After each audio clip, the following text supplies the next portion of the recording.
The gun went off at 11:47 p.m. 8-year-old Emma Holloway heard the shot from the top of the stairs. She heard her mother's body hit the floor. She heard the man she called Daddy say her name in a voice she had never heard before. Quiet, clinical, final.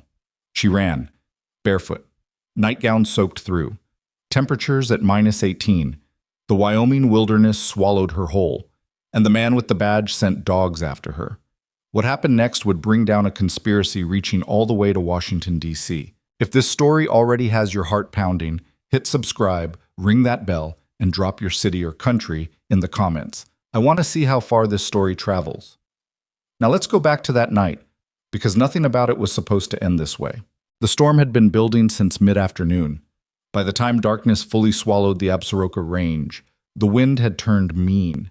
The kind of mean that doesn't howl so much as grind, like the mountains themselves are chewing through something they don't want to swallow. Snow came sideways. Visibility dropped to maybe 8 feet, then 4, then nothing recognizable. The pine trees along the upper ridgeline had stopped being trees and become black shapes, vague and hostile, leaning in directions that made no physical sense. Dylan Cross didn't care about the storm. He sat on the back step of his cabin with a half-empty bottle of Maker's Mark balanced on his knee and a wool blanket around his shoulders that smelled like dog and wood smoke, and the particular staleness of a man who hadn't done laundry in 3 weeks.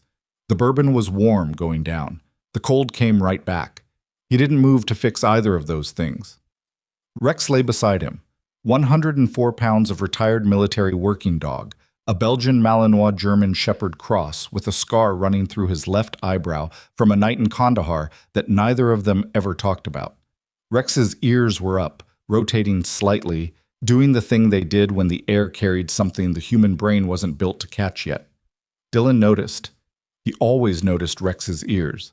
He just didn't act on it. Not yet. He brought the bottle up, took a pull, and stared at the tree line like it owed him an explanation. 11 months. That's how long he'd been up here. 11 months since Fort Bragg, since the inquiry board, since shaking hands with a colonel who looked at him the way people look at car accidents. Sorry it happened. Glad it's not them.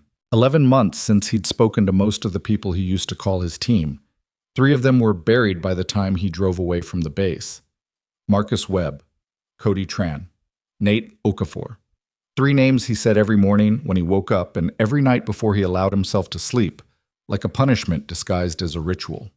The mission had gone wrong in the way the worst missions go wrong, not because of bad intel or bad luck, but because someone up the chain made a call that was wrong and Dylan had followed it. He'd followed it, and 3 men went into a building that was supposed to be clear, and it wasn't clear, and now they were in the ground in 3 different states, and Dylan Cross was sitting on a mountain in Wyoming deciding every single day whether any of this was still worth the oxygen. Rex's head came up sharp, both ears forward, nose working. Dylan set the bottle down. "What do you got, buddy?" Rex didn't look at him. He was staring into the storm, body rigid, weight shifting forward onto his front paws the way he used to in theater when the wind carried something wrong.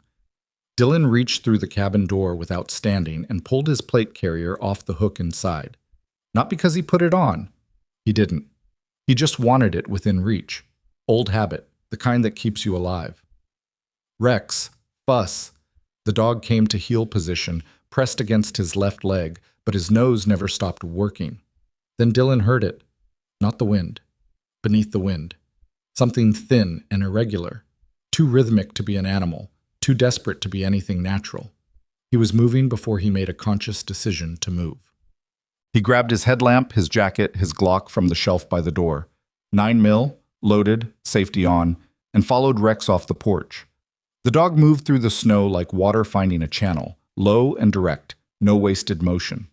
Dylan pushed through drifts up to his knee, the headlamp throwing a tunnel of pale light into the swirling white. 40 yards from the cabin, Rex stopped. Dylan's light caught it. A massive old cottonwood, split by lightning years back. The trunk hollowed into a rough cavity just large enough to, "Hey." He kept his voice low, steady. The way you talk to someone you're not sure you want to startle. "Hey, I'm not going to hurt you."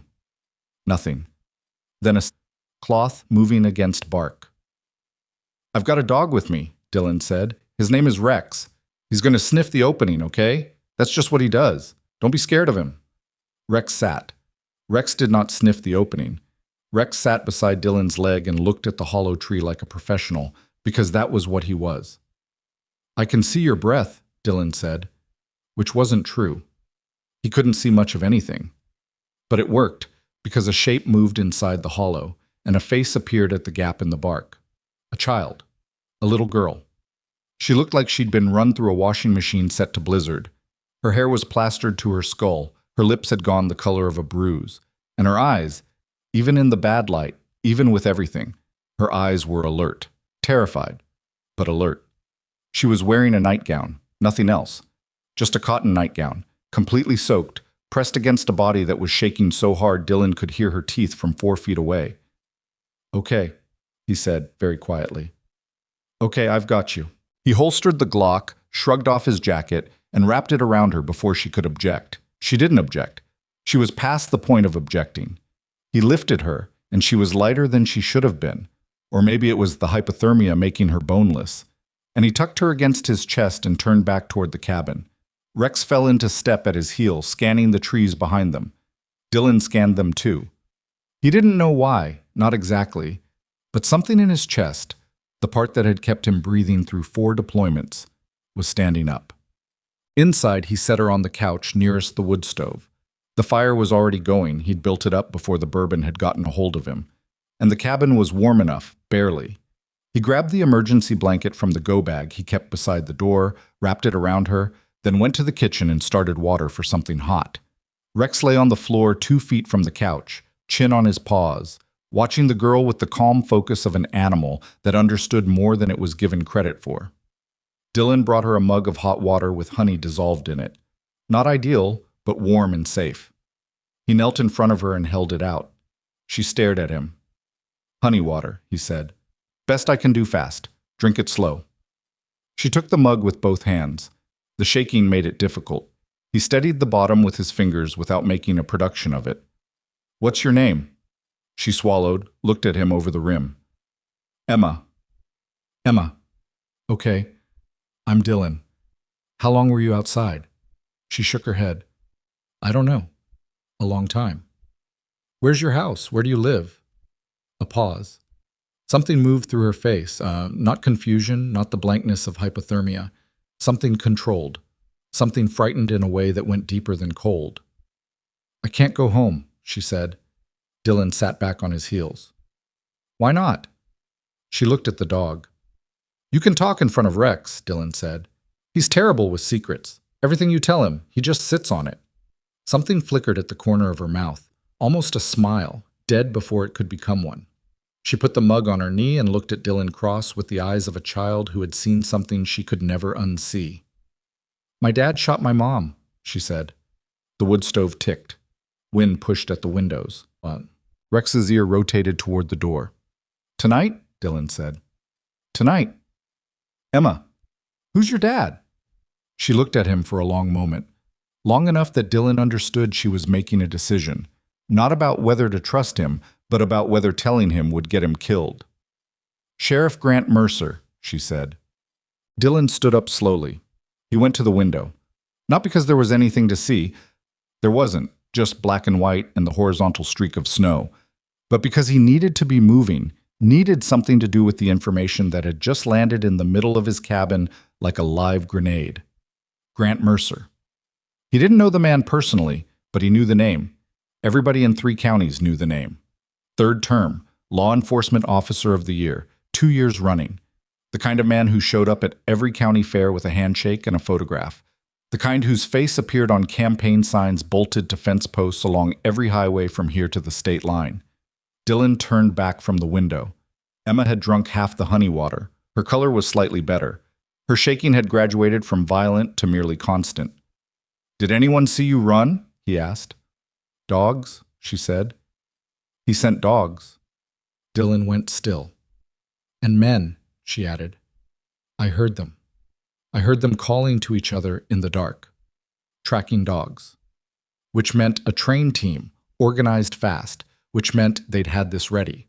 Which meant this wasn't a crime of passion or a husband losing his temper. This was planned. This was surgical. And a child who could identify the shooter was the only loose thread. Dylan moved to the cabin's one interior wall that didn't have windows, unclipped his tactical radio from the plate carrier he'd dropped on the table, and checked the battery. 60%. Good enough. He set it to a frequency he hadn't used in 11 months and held it in his hand without keying it. Rex growled. Not a loud growl. Rex didn't do loud unless the situation called for volume. This was the low-frequency rumble he made when something was close and wrong.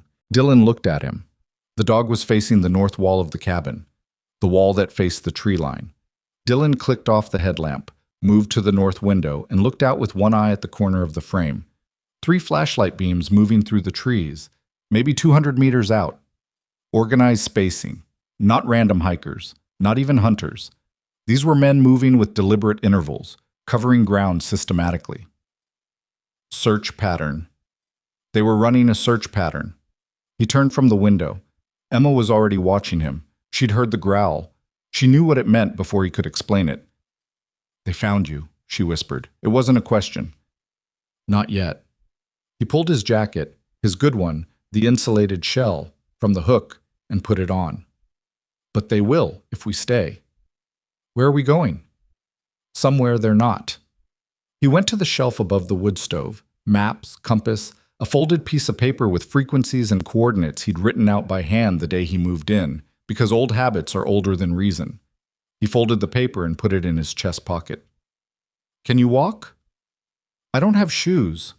He looked at her bare feet. The toes were red in a way that scared him, but not the waxy white that would have scared him more.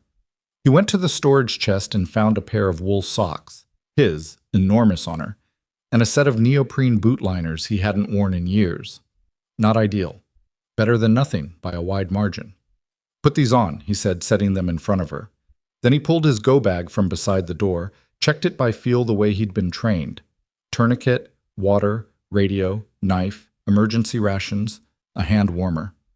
He cracked and tucked into the chest pocket of the jacket he'd already put on Emma's shoulders. Rex stood at the door, watching him with that absolute stillness dogs achieve when they understand the stakes. "Ready?" Dylan said. Emma stood up. She was still shaking. She was 8 years old. She was wearing a dead man's socks and a retired soldier's jacket, and she looked at him with her mother's blood still drying somewhere she couldn't reach, and she said, "Don't let them take me back." Dylan picked up his rifle from the rack by the door, an AR pattern carbine, 5.56, suppressor in the bag, and slung it across his back. "Nobody's taking you anywhere," he said. He opened the door. The blizzard hit them like a wall. Rex pushed through it without hesitation, and Dylan put his hand on Emma's shoulder and moved her forward into the dark, away from the lights in the trees, away from the men with the dogs who had been sent to erase the last witness to a murder. They moved north, into the mountains, into the storm.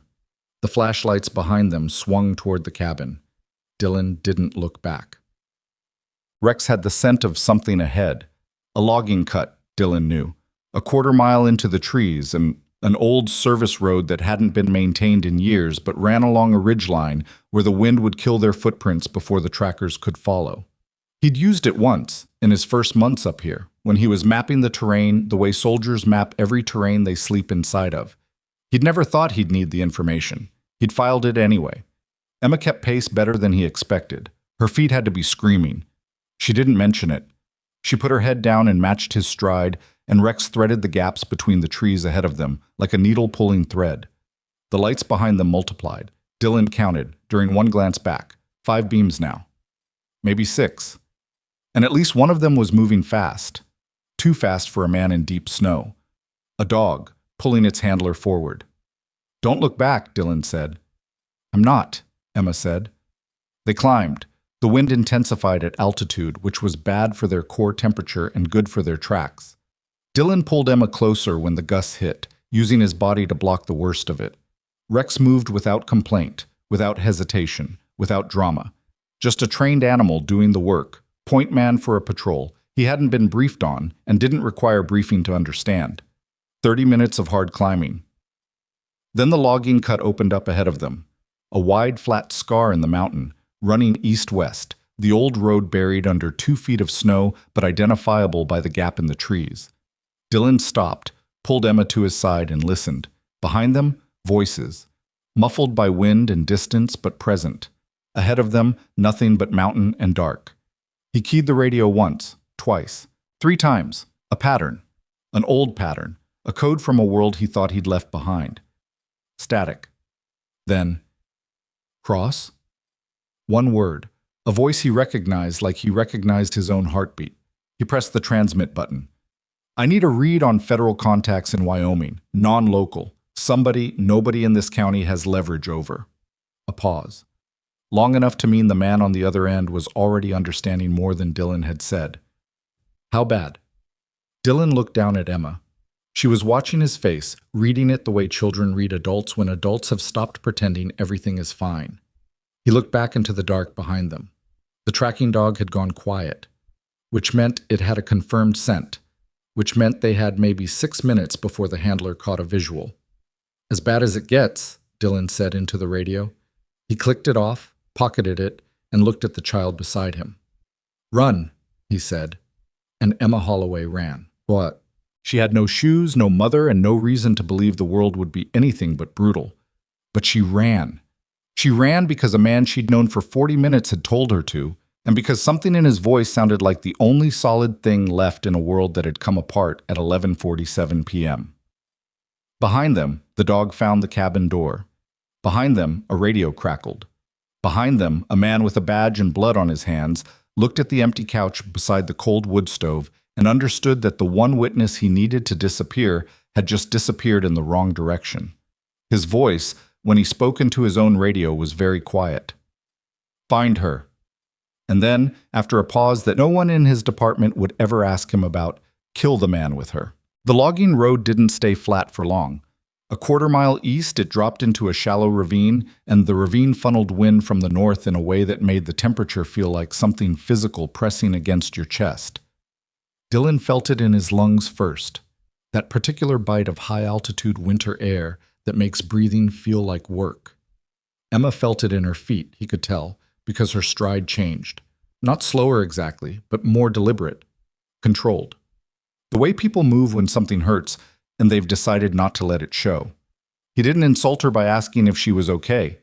Rex ran point, 15 feet ahead, materializing and dissolving in the swinging beam of the headlamp as the snow came and went. Dylan kept his pace calibrated to Emma's, not slowed down, but adjusted. Military movement with a civilian attached. He'd done it before, in other countries, with other people who weren't supposed to be where they were, moving toward extraction points that felt more hypothetical than real. This felt familiar in a way that turned his stomach. Behind them, the tracking dog had gone quiet in the way hunting dogs go quiet when they've locked on to something and the handler has pulled them from full cry to focused pursuit. Dylan had worked with K9 units twice in his career. He knew the difference between a dog searching and a dog that had found. The silence behind them was the second kind. He figured they had 3 minutes of lead, maybe 4. Stay in my footprints, he said to Emma, without looking back. Exactly in my footprints. 1 foot in front of the other, right where I step. Why? Because I'm heavier. I've already broken through the crust. You'll move faster. A pause, then the sound of her footsteps sinking to his, and he felt something in his chest loosen slightly. Smart kid, quick to adapt. No wasted energy on questions that didn't matter. The ravine curved west and Dylan took it, pulling away from the logging road, trading the open ground for the dense tree cover along the ravine wall. Slower going, but the canopy above was thick enough that even this storm left patches of compressed snow rather than fresh powder. Harder for the dog to track scent when the wind couldn't carry it. He'd read that once in a training manual and never thought he'd be applying it to himself. He pulled out the radio, kept moving, keyed it once. Static, then, still here. What do you need? The voice belonged to a man named Garrett Purcell, former Special Forces, now doing something vaguely described as federal consulting that Dylan had never pressed him on because in their world you didn't press. They'd served 1 rotation together in Syria, shared a firebase for 4 months, and Garrett was one of those people you don't talk to for years and then call when the world goes sideways and trust completely when they answer. I need federal eyes on a county sheriff named Grant Mercer, Dylan said, keeping his voice low enough that it wouldn't carry beyond the trees.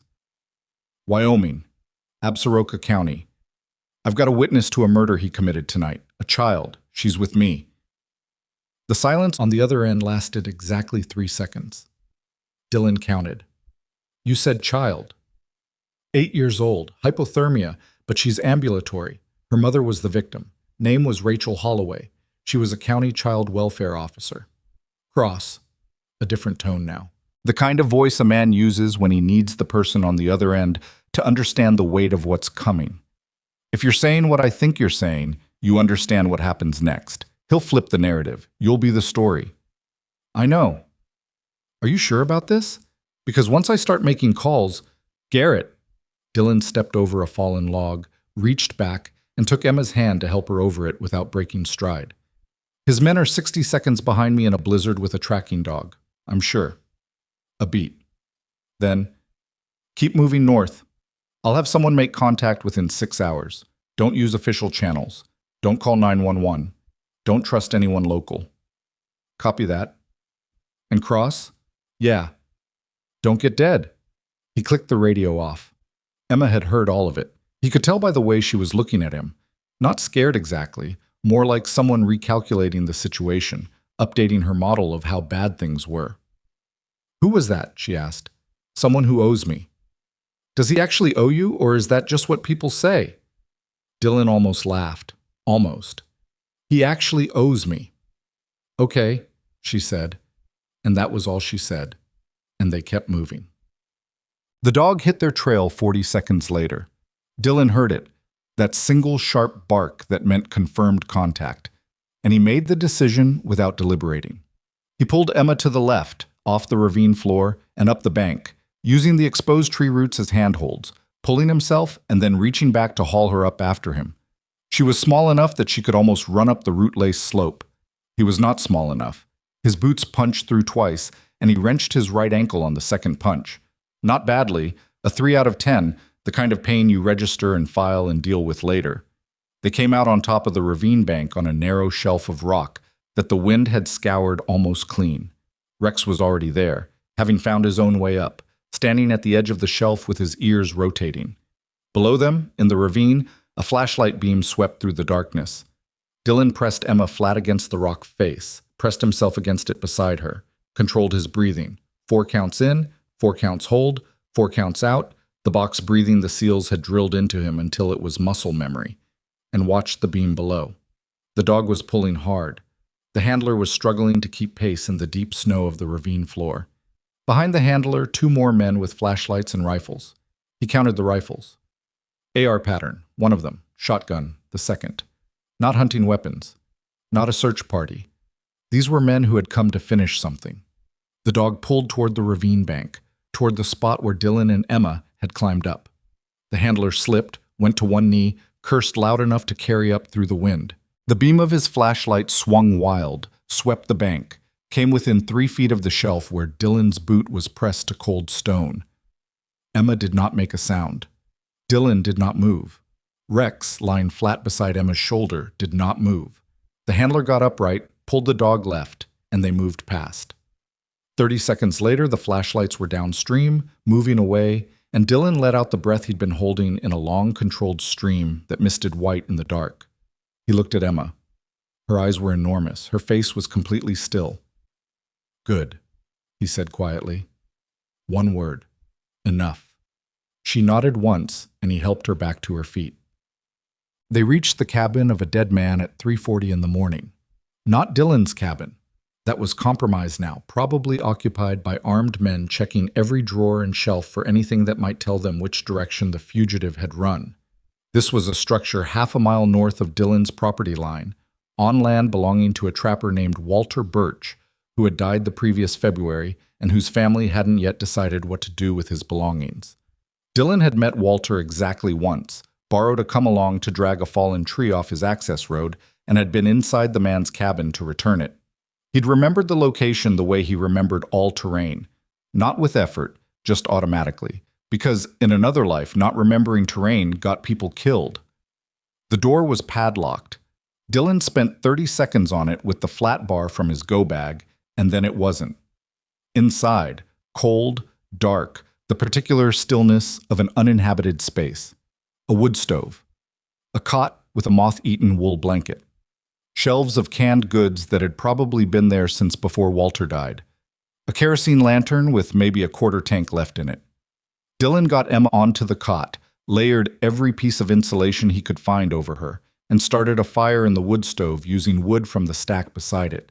He kept the fire small, enough heat, not enough smoke signature to be visible from outside in daylight. He did not light the lantern.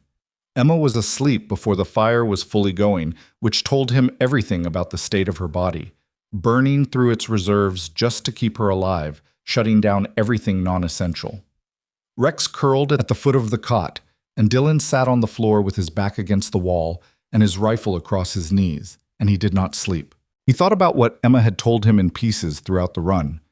Fragments dropped between labored breaths, information she'd been carrying alone since 11:47 p.m. and seemed almost relieved to shed. Her mother had been scared for weeks, locking doors she'd never locked before, moving papers from her office to a box she kept in the floor of her closet, taking photos with her phone and emailing them to an address Emma didn't recognize, whispering on calls in the car while Emma pretended to sleep in the back seat. And then one night, last week, Emma thought, though time had gone strange, she'd heard her parents arguing in the kitchen, the kind of argument that wasn't really an argument because only one of them was angry. Her mother's voice, low and steady. Her father's voice, the kind of cold that's worse than shouting. "I know what you've been doing, Grant. I have documentation." "Right, don't do the voice. I've been putting this together for 3 months. The transfers, the placements, the children who don't have any record after they leave the county system. I know." Emma had heard that much before she'd backed away from the top of the stairs and gone back to her room and lain awake for hours until the house went quiet. A week later, her mother was dead. Dylan sat with all of that in the cold dark of a dead man's cabin and felt something shift inside him. Not purpose exactly. Purpose was too clean a word for what it felt like. More like orientation. The way a compass needle moves when you stop fighting it. He'd spent 11 months pointing at the floor, and now something had rotated him, and he was pointing somewhere else. And he didn't love that, but he recognized it. You don't get to choose sometimes. The situation chooses. At first light, Dylan went through Walter Birch's cabin with the systematic focus of a man inventorying a firebase. He found 6 cans of soup, 4 cans of beans, a box of crackers. Probably stale enough to be structural, a hand-crank emergency radio, a pair of rubber-soled boots that were 3 sizes too large for Emma, but adjustable with enough sock layers, a set of thermal underlayers still in their packaging, and a road atlas from 11 years ago that was still geographically accurate for his purposes. He opened the atlas on the floor, found the county, and mapped what he knew. Every official road out of the Absaroka backcountry funneled through 3 points: the highway junction at Kellum Creek, the bridge at Fletcher's Crossing, and the state route that ran through Harrow, the county seat, which also happened to be where Grant Mercer's department was headquartered. Standard interdiction doctrine would have all 3 points covered within 6 hours of the sheriff putting out an alert. Dylan had been in mountains for 11 months, but he hadn't lost his mind. He knew exactly what an alert on him would look like. Dangerous individual, armed, suspected kidnapping of a minor. Consider approach with extreme caution. Garrett had warned him. Flip the narrative. He'd be the story. It was already happening. He could feel it the way you feel weather before it arrives. A change in pressure, something in the air. He folded the atlas to the section covering the northern passes and considered his options. There was a county road that ran northeast, skirting the edge of the federal wilderness boundary, that came out eventually at a 2-lane state highway well outside Absaroka County jurisdiction. But it was 60 miles of bad road in blizzard conditions with no vehicle, on foot with a child, in winter gear that was functional but not ideal. 4 days, maybe 5. He did not have 4 days. He needed transport, and he needed it off-grid, and he needed it before Mercer's people expanded the search perimeter beyond the immediate area. Rex looked up from the corner where he'd been resting and stared at Dylan with the focused attention he used when he was waiting for a command. "I know," Dylan said to the dog. Rex's tail moved once, slowly. Dylan picked up the radio. The response from Garrett came 40 minutes later, in the form of a burst transmission, compressed, 30 seconds, the kind of communication that's hard to triangulate even if you're actively listening for it. He played it back twice. The news was not good and not surprising, which was its own kind of bad. Garrett had contacted a federal agent he trusted, a woman named Sandra Voss, FBI field office in Cheyenne. Someone Garrett described as clean, which is rarer than you'd think. Voss had pulled initial records on Mercer and hit a wall. Not a technical wall, a political wall. Somebody above her pay grade had already flagged the name, which meant someone already knew this was moving, which meant Rachel Holloway hadn't been wrong about the reach of what she'd found. The burst transmission ended with Garrett's voice dropping to something stripped of its usual professional steadiness. Cross, if the flag came from where I think it came from, Mercer is not the top of this. Not even close. Watch your six. I mean it. Dylan set the radio down. Emma was awake. She'd woken sometime during the transmission and was sitting up on the cot with the moth-eaten blanket around her shoulders, watching him with the wary patience of someone who has learned that the people around them aren't always honest about how bad things are. He said it's bigger than my dad, she said. Not a question. Dylan looked at her. Yeah. My mom said that too. She said. Emma stopped, swallowed, looked at Rex, who lifted his head. She said the name she found at the top wasn't a sheriff name. It was a different kind of name. What kind? The kind that's on billboards, Emma said. The kind with the American flag behind it. Dylan was quiet for a moment. The wood stove ticked.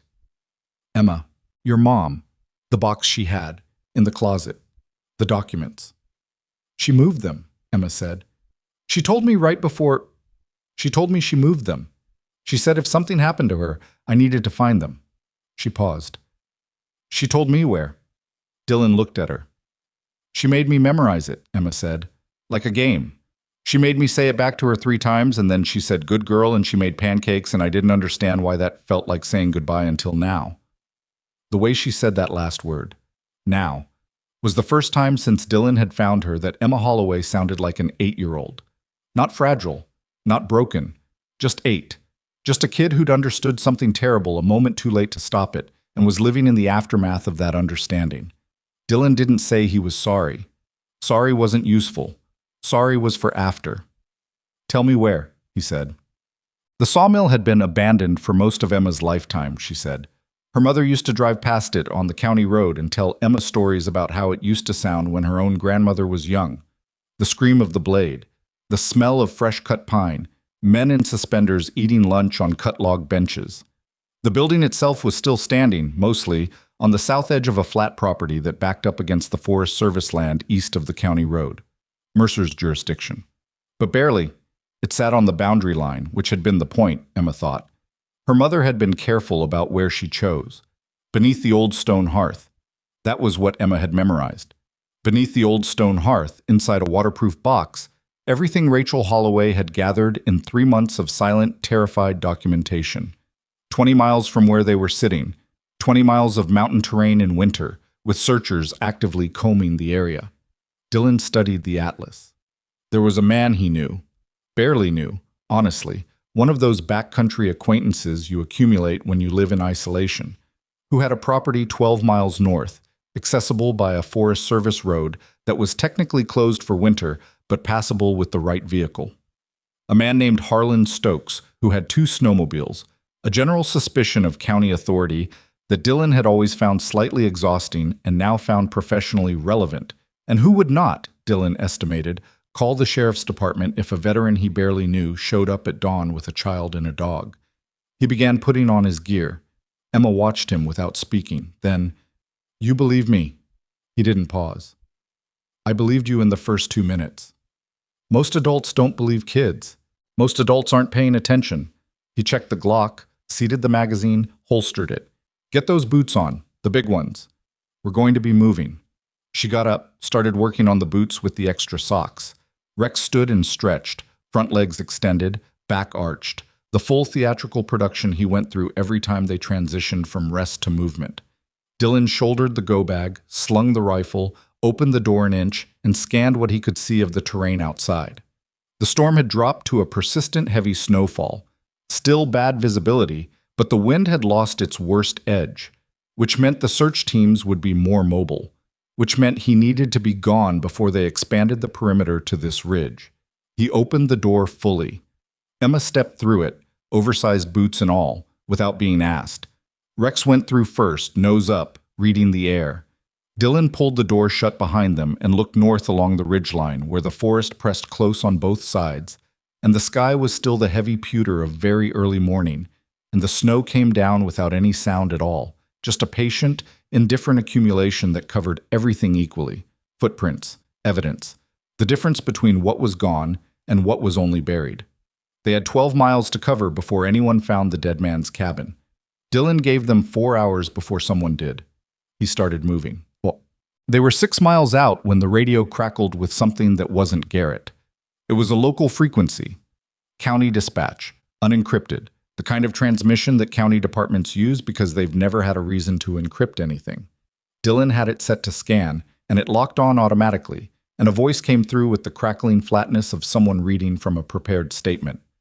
All units, Bolo issued for Dylan R. Cross, white male, approximately 34 years of age, 6'1", 190, dark hair.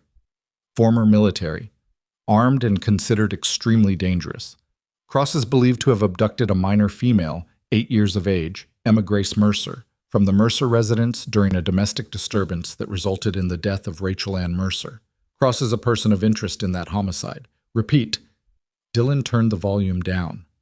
Emma had heard it, all of it, including her own name used the wrong way, attached to the wrong story, a sentence constructed with such precise legal care that it made the truth sound like the lie. She was looking at the radio in his hand with an expression he recognized, not shock, which would have been understandable, but something past shock, something on the far side of it where a person has already absorbed the worst and found they are still standing. They said you killed her, Emma said. Yeah. People will believe it. Some of them. She was quiet for 10 paces. Then, my dad planned that part too, didn't he? It wasn't a question, and Dylan didn't treat it like one. He's been planning this a long time, Dylan said. Your mom figured that out. Now we have to figure out the rest. Emma looked ahead, into the trees, where Rex was moving through the snow with his nose working and his ears up, and the absolute confidence of an animal that has decided where it's going. Okay, she said, just okay. Like she was adjusting. Like she was an 8-year-old in borrowed boots making the decision, consciously and without drama, to keep functioning in a world that had just publicly accused her only remaining protector of murdering her mother. Dylan Cross had been in combat. He had been in situations where the math of survival was brutal and the variables were stacked against him and the only options were bad ones. He had watched trained soldiers fall apart under that kind of pressure and watched other trained soldiers somehow hold. He had never watched an 8-year-old hold like this. He didn't say anything about it. It wasn't the time for it, and she wasn't looking for his admiration. She was looking ahead, into the trees, putting one oversized boot in front of the other, and that was enough. They kept moving north. 6 miles behind them, in a county dispatch office that smelled like burnt coffee and industrial carpet, a man with a badge and a clean conscience, and a sister who had vanished from the foster system 11 years ago, listened to the Bolo transmission a second time and sat very still at his desk. Deputy Noah Briggs was 27 years old and had worked for Absaroka County Sheriff's Department for 4 years and had told himself, most of those 4 years, that the things that didn't add up were things he just didn't have enough information to understand yet. The Bolo made something land wrong, not the facts of it. He couldn't verify the facts of it, the weight of it, the speed. A domestic disturbance resulting in a homicide, resulting in a Bolo on a former SEAL within he checked the timestamp. 6 hours of the incident. 6 hours was fast. 6 hours was prepared. He looked at the name, Dylan R. Cross. He looked at the second name, Emma Grace Mercer. He thought about his sister. He thought about the placement record that had gone missing from county files 3 years after she'd disappeared into the system. He thought about the sheriff's face at the Christmas party last year. That particular smile, the one that never quite reached his eyes, the one that said something underneath the one that said, "Good to see you." Noah Briggs picked up his personal cell phone. He looked at it for a long moment. He put it back down. Then he picked it up again, and this time he started typing. Noah Briggs typed 3 words into his personal phone, deleted them, typed them again, and then sat looking at the screen like it was something that could bite him. The 3 words were, "I need help." He'd addressed them to a number he'd saved under the name J. Holloway. a journalist out of Cheyenne who'd been sniffing around county foster records for the better part of a year. A woman named Jana Holloway, who had no relation to Rachel but had reached out to Noah 8 months ago through a mutual contact, asking quiet questions about placement irregularities in the county system. Noah had given her nothing, had told himself he had nothing to give, had gone home that night and stared at the ceiling and thought about his sister's face the last time he'd seen it, which was also the last time anyone had seen it, and had told himself the thinking was enough. He sent the 3 words. Then he stood up from his desk, clipped his radio to his belt, and walked to the window of the dispatch office. Outside, 2 department SUVs were warming up in the parking lot, headlights cutting through the pre-dawn gray. Search teams heading back out. The storm had softened enough to make the mountain roads passable, which meant Mercer was pushing the perimeter north. North was where Dylan Cross had gone. Noah watched the SUVs pull out and thought about the Bolo transmission and the speed of it and the way the sheriff had looked this morning when he'd come into the department. Not grief-stricken, not shaken, not the face of a man whose wife had just been killed. Controlled. Precise. The face of someone executing a plan that had already been rehearsed. His phone buzzed. Jana Holloway, tell me everything. Harlan Stokes was 61 years old, built like a refrigerator that had been left out in the weather too long, and he opened his door at dawn with a 30-06 in his hand and zero apology about it. He looked at Dylan, looked at Emma, looked at Rex, looked back at Dylan. You're the guy from down the ridge, he said. Cross. That's right. Bolo says you killed a woman and took a kid. Bolo's wrong. Harlan looked at Emma again. Emma looked back at him with the calm, direct gaze of someone who had run out of patience for being doubted. I'm the kid, she said. He didn't take me. He found me. Harlan's jaw moved like he was working on something. He looked at Dylan. That her mother? The woman? Her mother was Rachel Holloway. She was a child welfare officer. The man who killed her is the one who put the Bolo out. Mercer. Dylan didn't answer. The answer was in the not answering. Harlan stood in his doorway for a moment that stretched long enough to mean something, and then he stepped back and held the door open and said, Coffee's on. He gave them coffee, gave Emma a pair of his granddaughter's wool socks that he'd apparently kept in a drawer for a grandchild who visited twice a year, gave Rex a bowl of water and a look of professional respect. He did not call the department. He did not ask a lot of questions. What he did, after Dylan had laid out the bare minimum of the situation, was go to his shed and come back with 2 snowmobile keys and a hand-drawn map of the Forest Service trails he used for trapping. South Trail brings you out behind the Kellum Creek Junction, he said, spreading the map on his kitchen table. But if Mercer's got the junction covered, he does, Dylan said. Then you want the East Fork. Comes out at the old sawmill property. He tapped the map with a thick finger. Forest Service boundary runs right through the middle of that property. County roads on the west side, federal land on the east. Mercer's jurisdiction ends at the boundary marker. Dylan looked at the map. The sawmill. Emma had said the sawmill. He hadn't mentioned that to Harlan, and the man had put them at the sawmill property anyway by pure geography. Sometimes the world just decides. How long on the snowmobile? Hour. Maybe less if the trail's packed. Storm smoothed out a lot of the rough spots. Harlan refilled his coffee mug and didn't offer an opinion on anything he hadn't been asked. You want company? Dylan looked up. Harlan shrugged, a movement that involved his entire upper body. I'm 61. I've got a bad hip, and I haven't fired at anything but a tree stump in 4 years. But I can drive a snowmobile, and I know every inch of that trail, and if something goes sideways, you'd be 2 people instead of 1. Dylan looked at Emma. Emma looked at Harlan with the same evaluating expression she'd used on Dylan in the Cottonwood Hollow, the one that weighed trustworthiness not by what someone said, but by what they didn't say. He can come, she said. Harlan didn't react to being vetted by an 8-year-old. He just picked up his keys.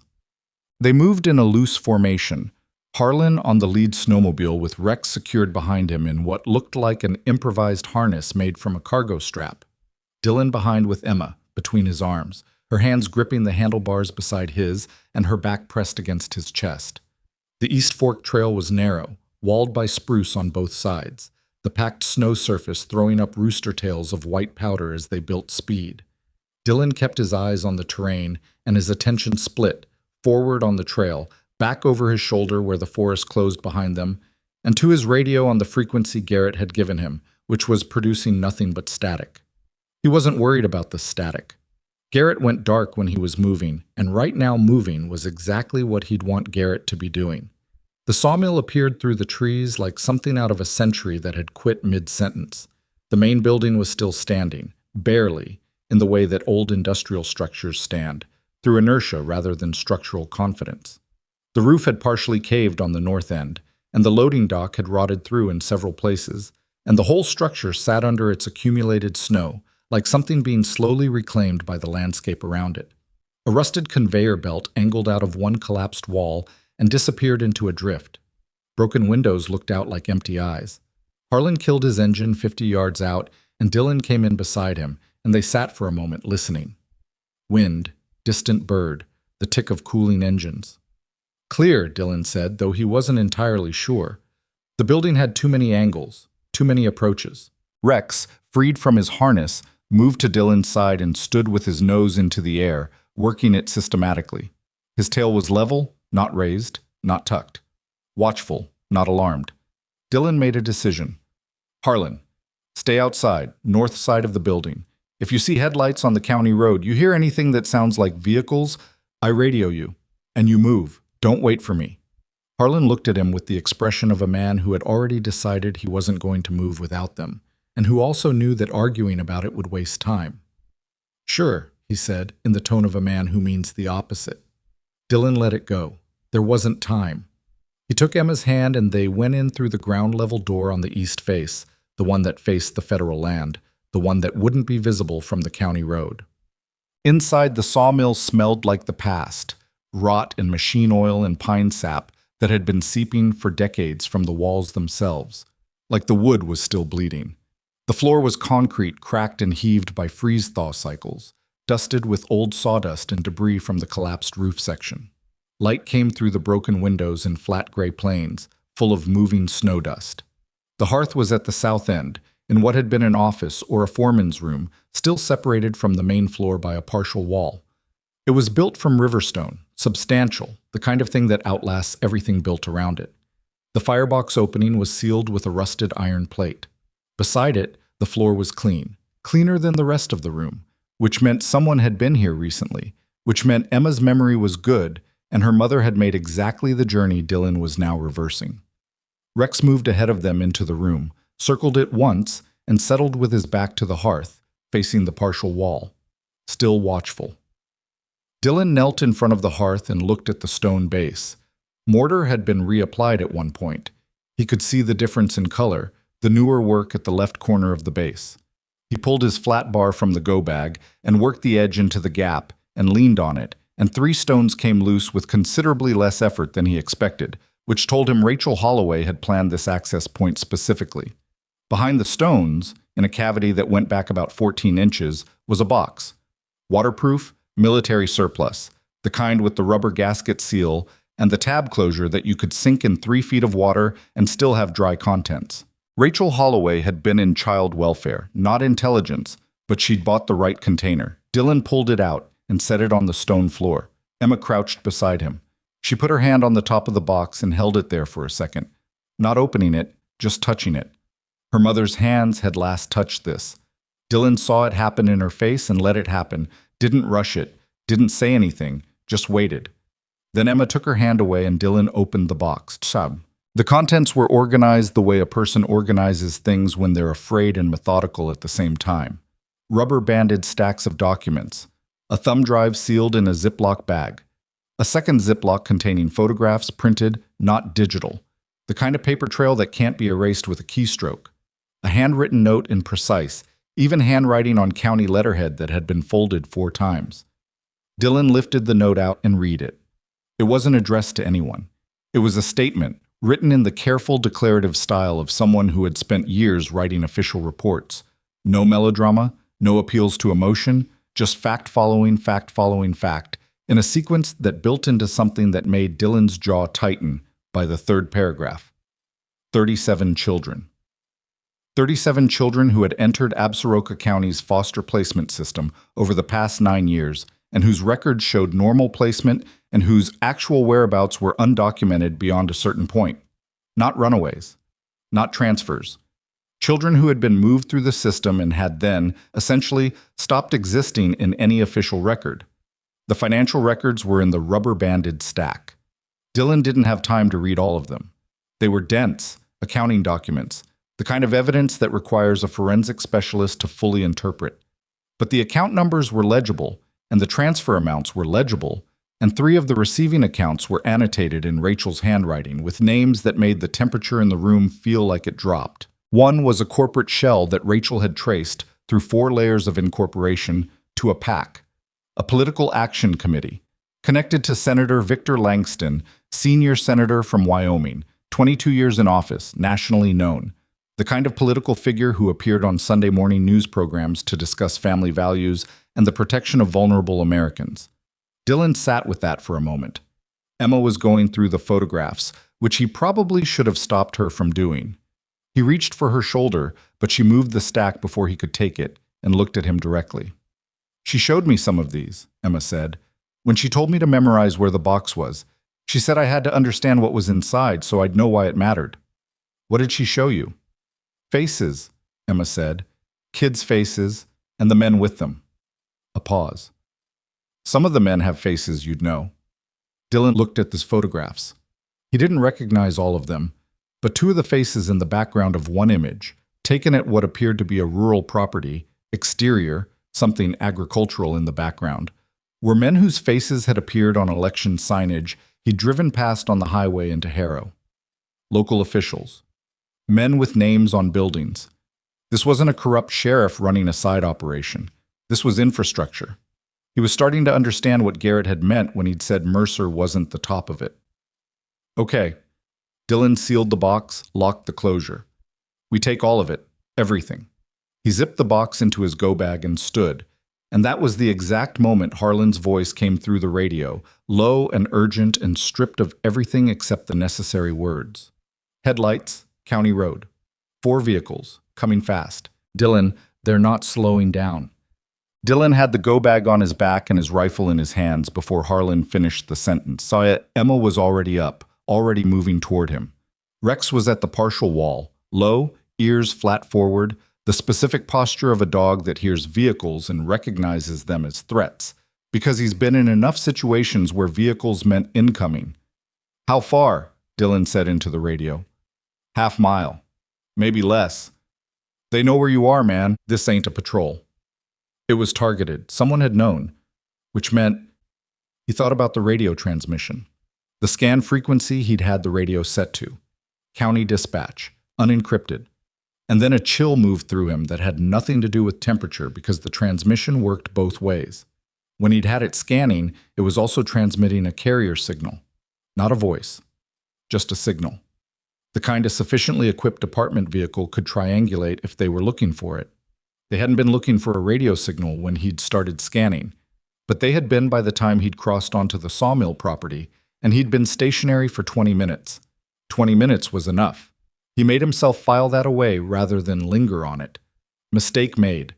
Deal with the consequences. "Harlan, get off the property, east into the federal land. Go." "What about go, now?" He heard the snowmobile start. Dylan pulled Emma to the partial wall and looked through a gap in it at the main floor, at the east-face door they'd come in through. Through the broken windows on that side, he could see the tree line. Harlan's snowmobile was already moving through it, Rex's shape visible for a moment on the back before the trees swallowed them.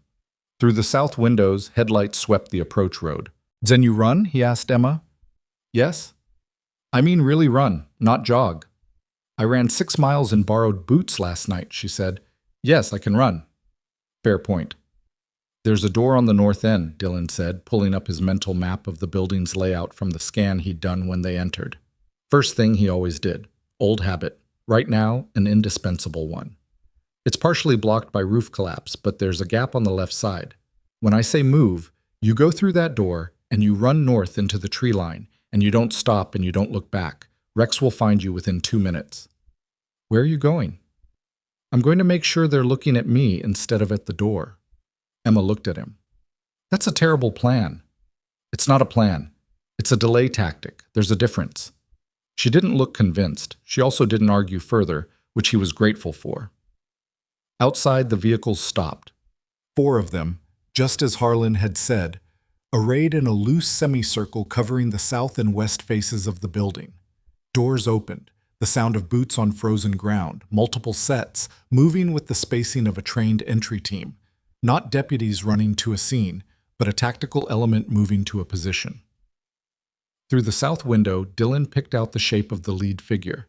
And even at distance, even in bad light, something about the posture was recognizable.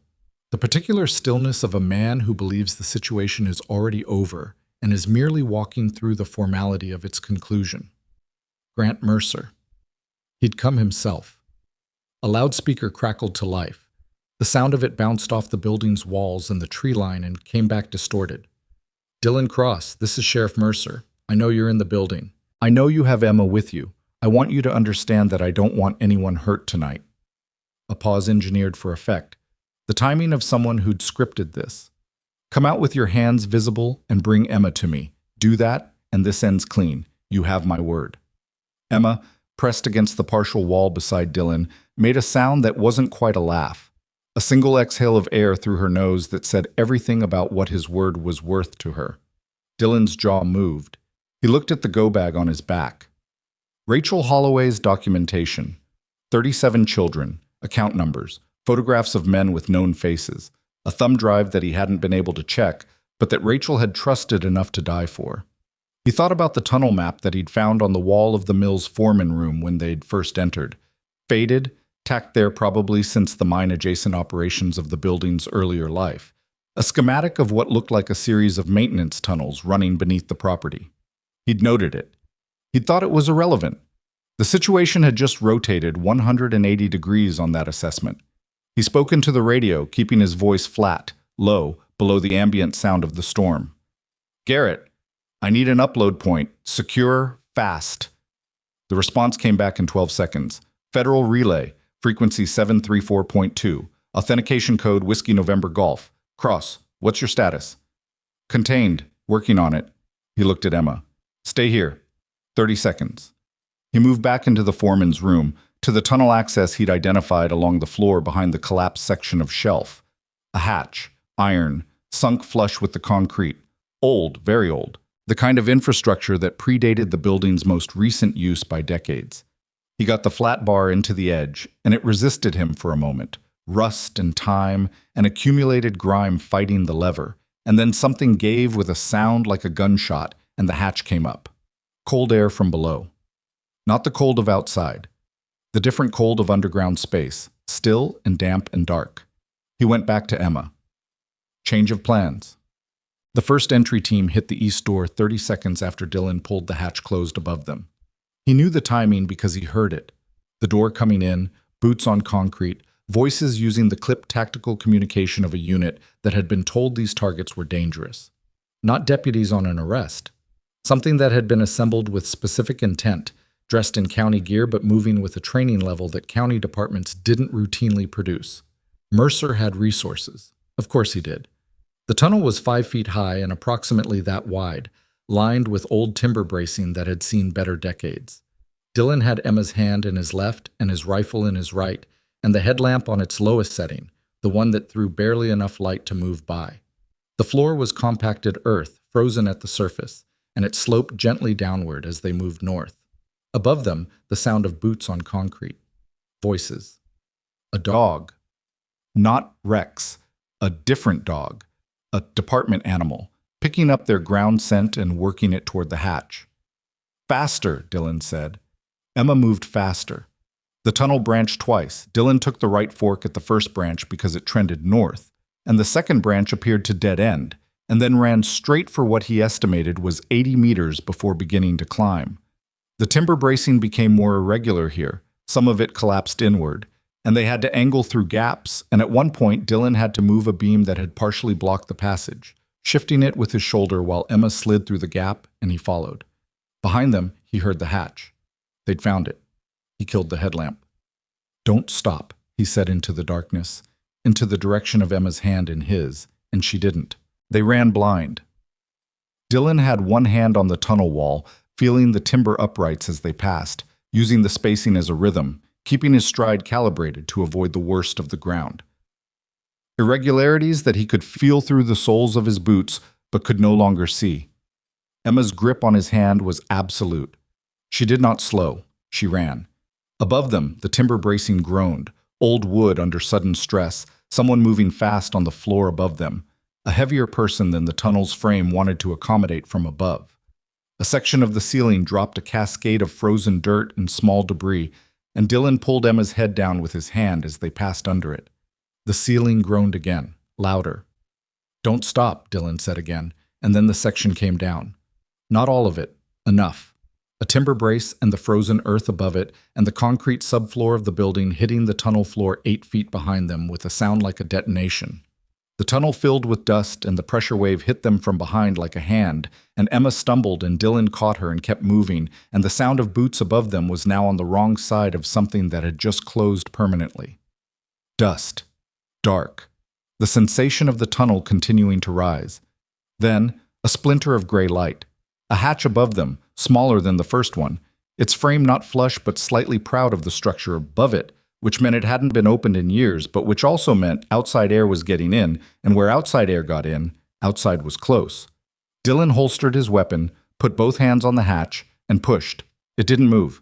He pushed again, harder, taking his feet off the ground and using his body weight against it, and something above it, frozen earth probably, a season's worth of accumulated soil and frost, shifted, and the hatch gave with a sound like a bad joint unlocking, and cold air poured down on both of them like a gift.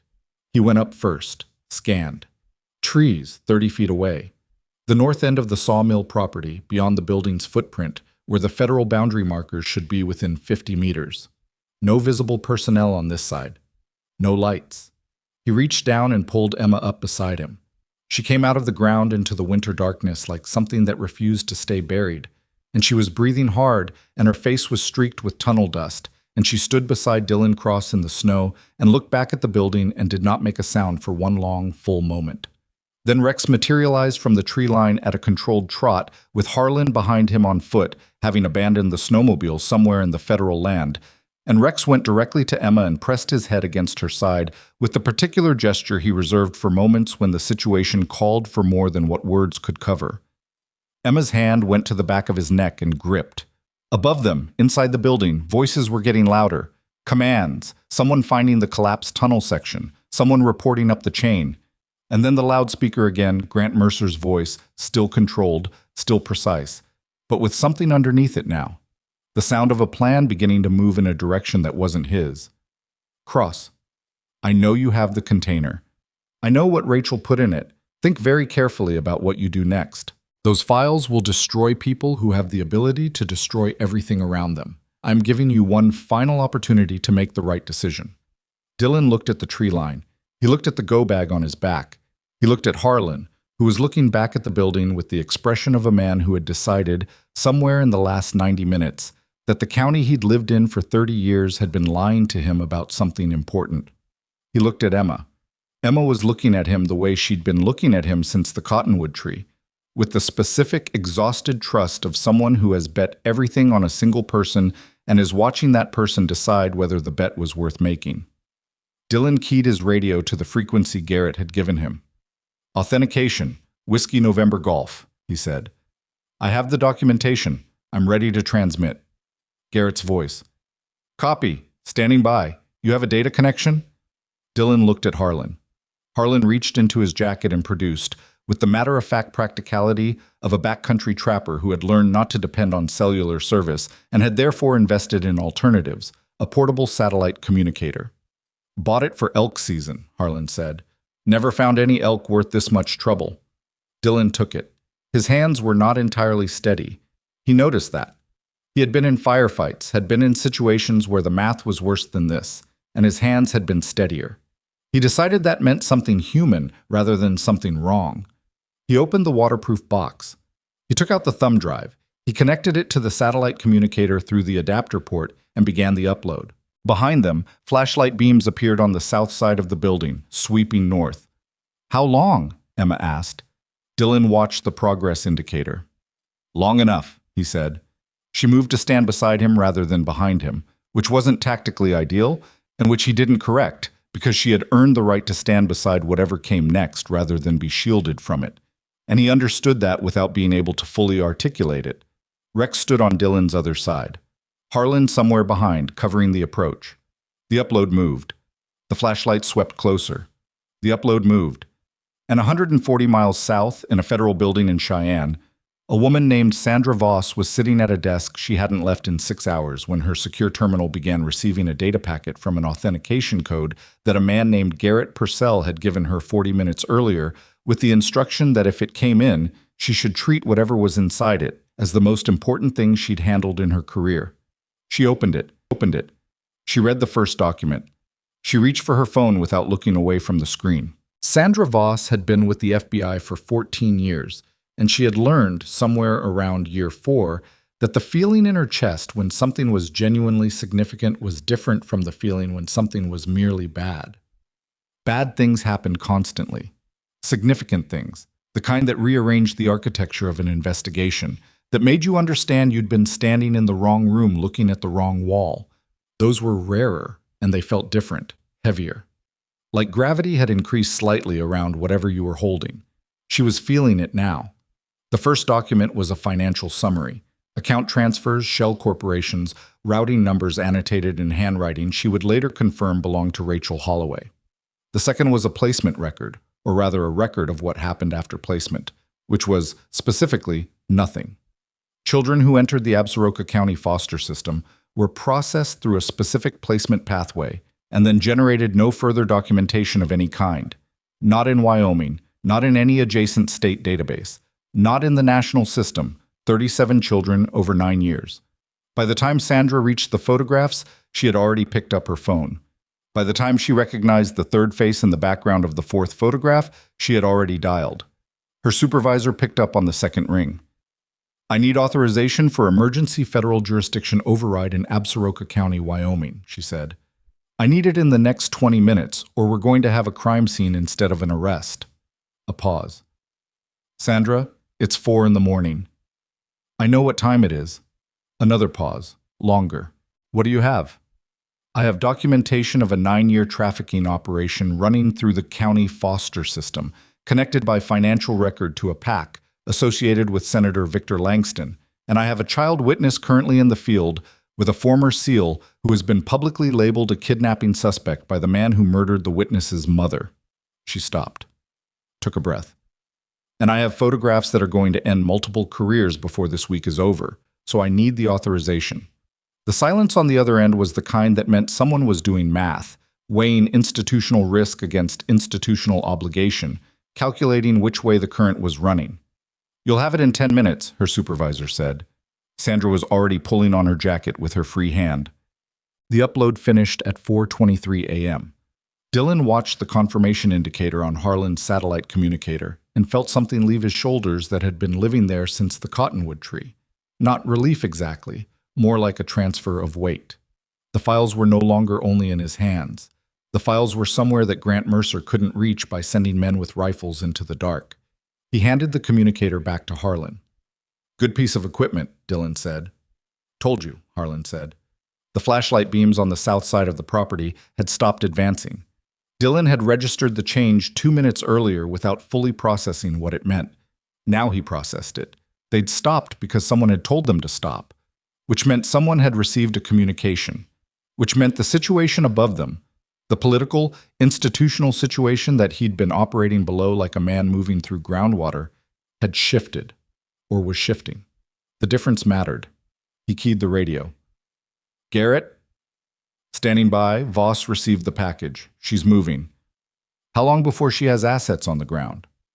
"Unknown. She's working an emergency override. That takes time even when it doesn't take time. You know what I'm saying?" Dylan knew what he was saying. Federal machinery moved at a pace that had nothing to do with urgency and everything to do with authorization chains. And authorization chains existed in a world where the people at the top of them had been asleep 3 hours ago and were now being woken by subordinates who were asking them to make decisions with significant career implications before their first coffee. "We can't hold position," Dylan said. "I know. Can you move?" He looked at Emma. She'd sat down in the snow against a tree which was not ideal for thermal management, but her eyes were open and she was tracking, and Rex was pressed against her side, running his body heat against hers. Harlan was upright and functional, and looked, if anything, energized by the situation in the specific way that certain people who have lived quiet lives are energized when something real finally happens around them. "We can move," Dylan said. "There's a fire lookout tower 7 miles northeast. Federal land, decommissioned, but the structure's sound. Garrett, out." 7 miles, northeast, into the federal land where Mercer's jurisdiction ended and where, if Sandra Voss was moving the way Garrett said she was moving, federal assets might eventually arrive. Dylan pulled Emma to her feet. She stood without complaint. Rex stood with her. 7 more miles, Dylan told her. Emma looked at him with eyes that had gone past tired into something that was simply endurance, the state past tired where the body has renegotiated its relationship with comfort and decided to continue without it. "Okay," she said, for the 4th or 5th time, like it was the only word she needed. They were 3 miles into the federal land when Noah Briggs found them. Not the way Dylan expected to be found. No vehicle, no radio call, no announcement.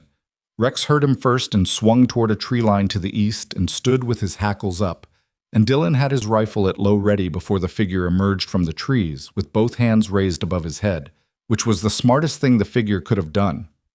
Young, late 20s, county uniform under an unzipped civilian coat, like he'd left in a hurry and grabbed the wrong jacket.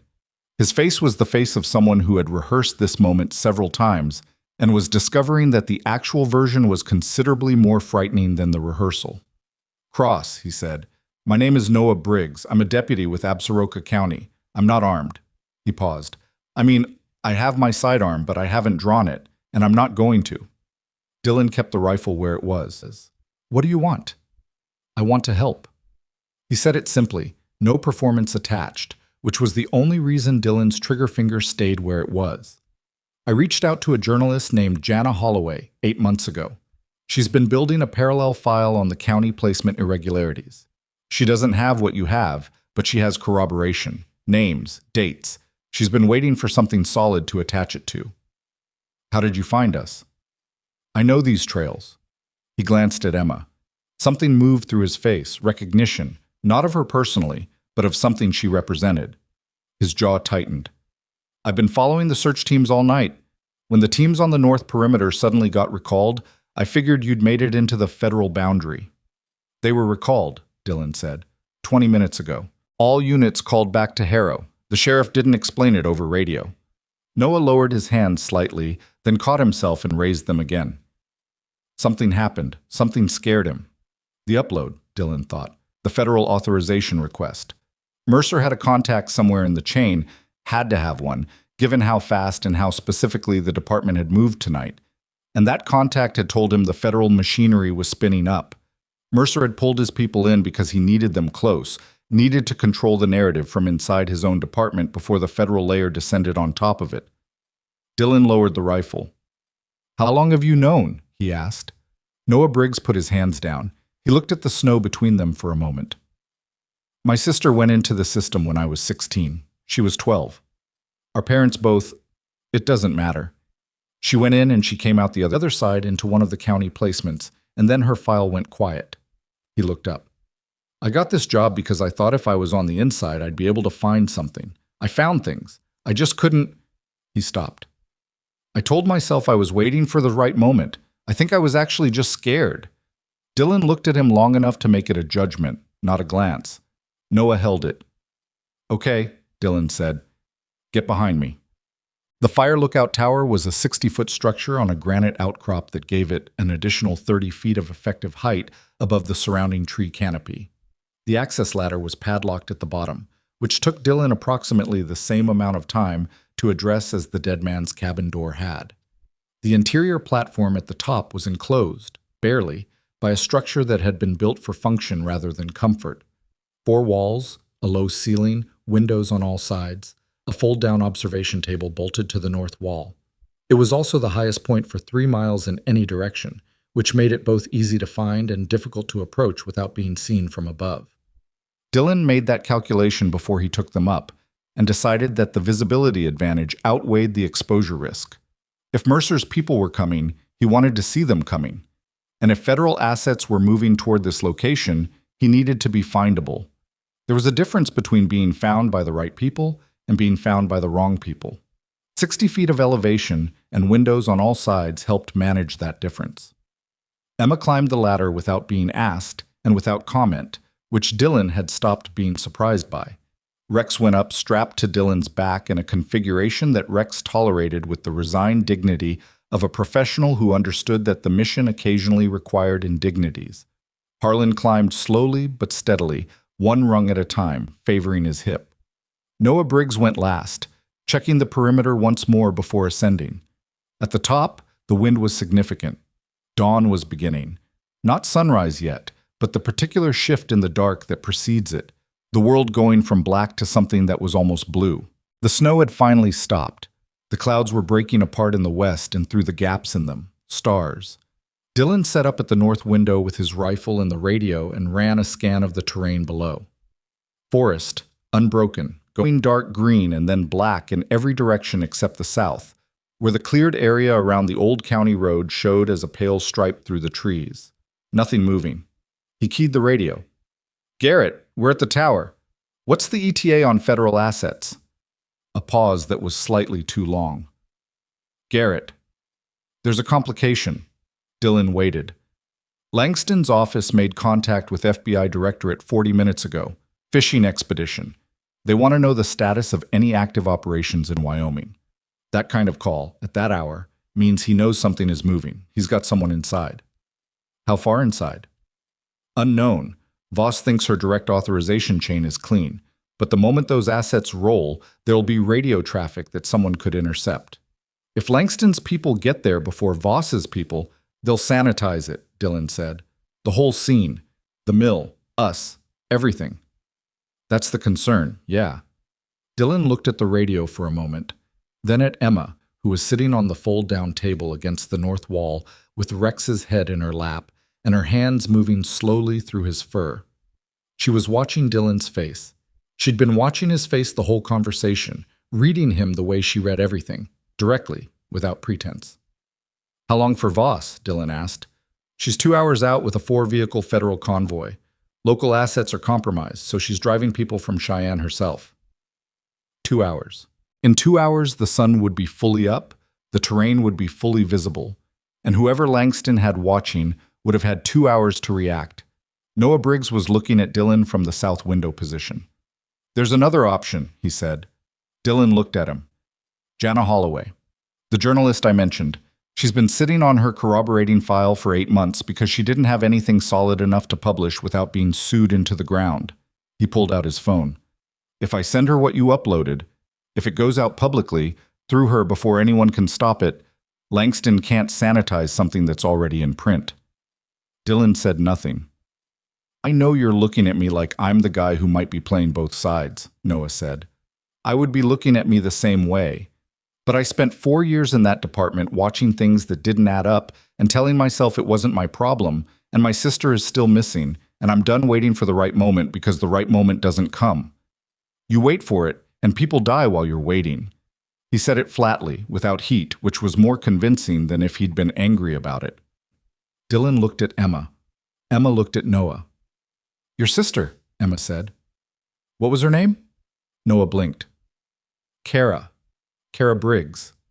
Emma was quiet for a moment. Then, "My mom had a file with that name in it. I saw it when she showed me the photographs." She looked at Dylan. Kara Briggs was in the file. Something happened to Noah's face. It didn't collapse, didn't break.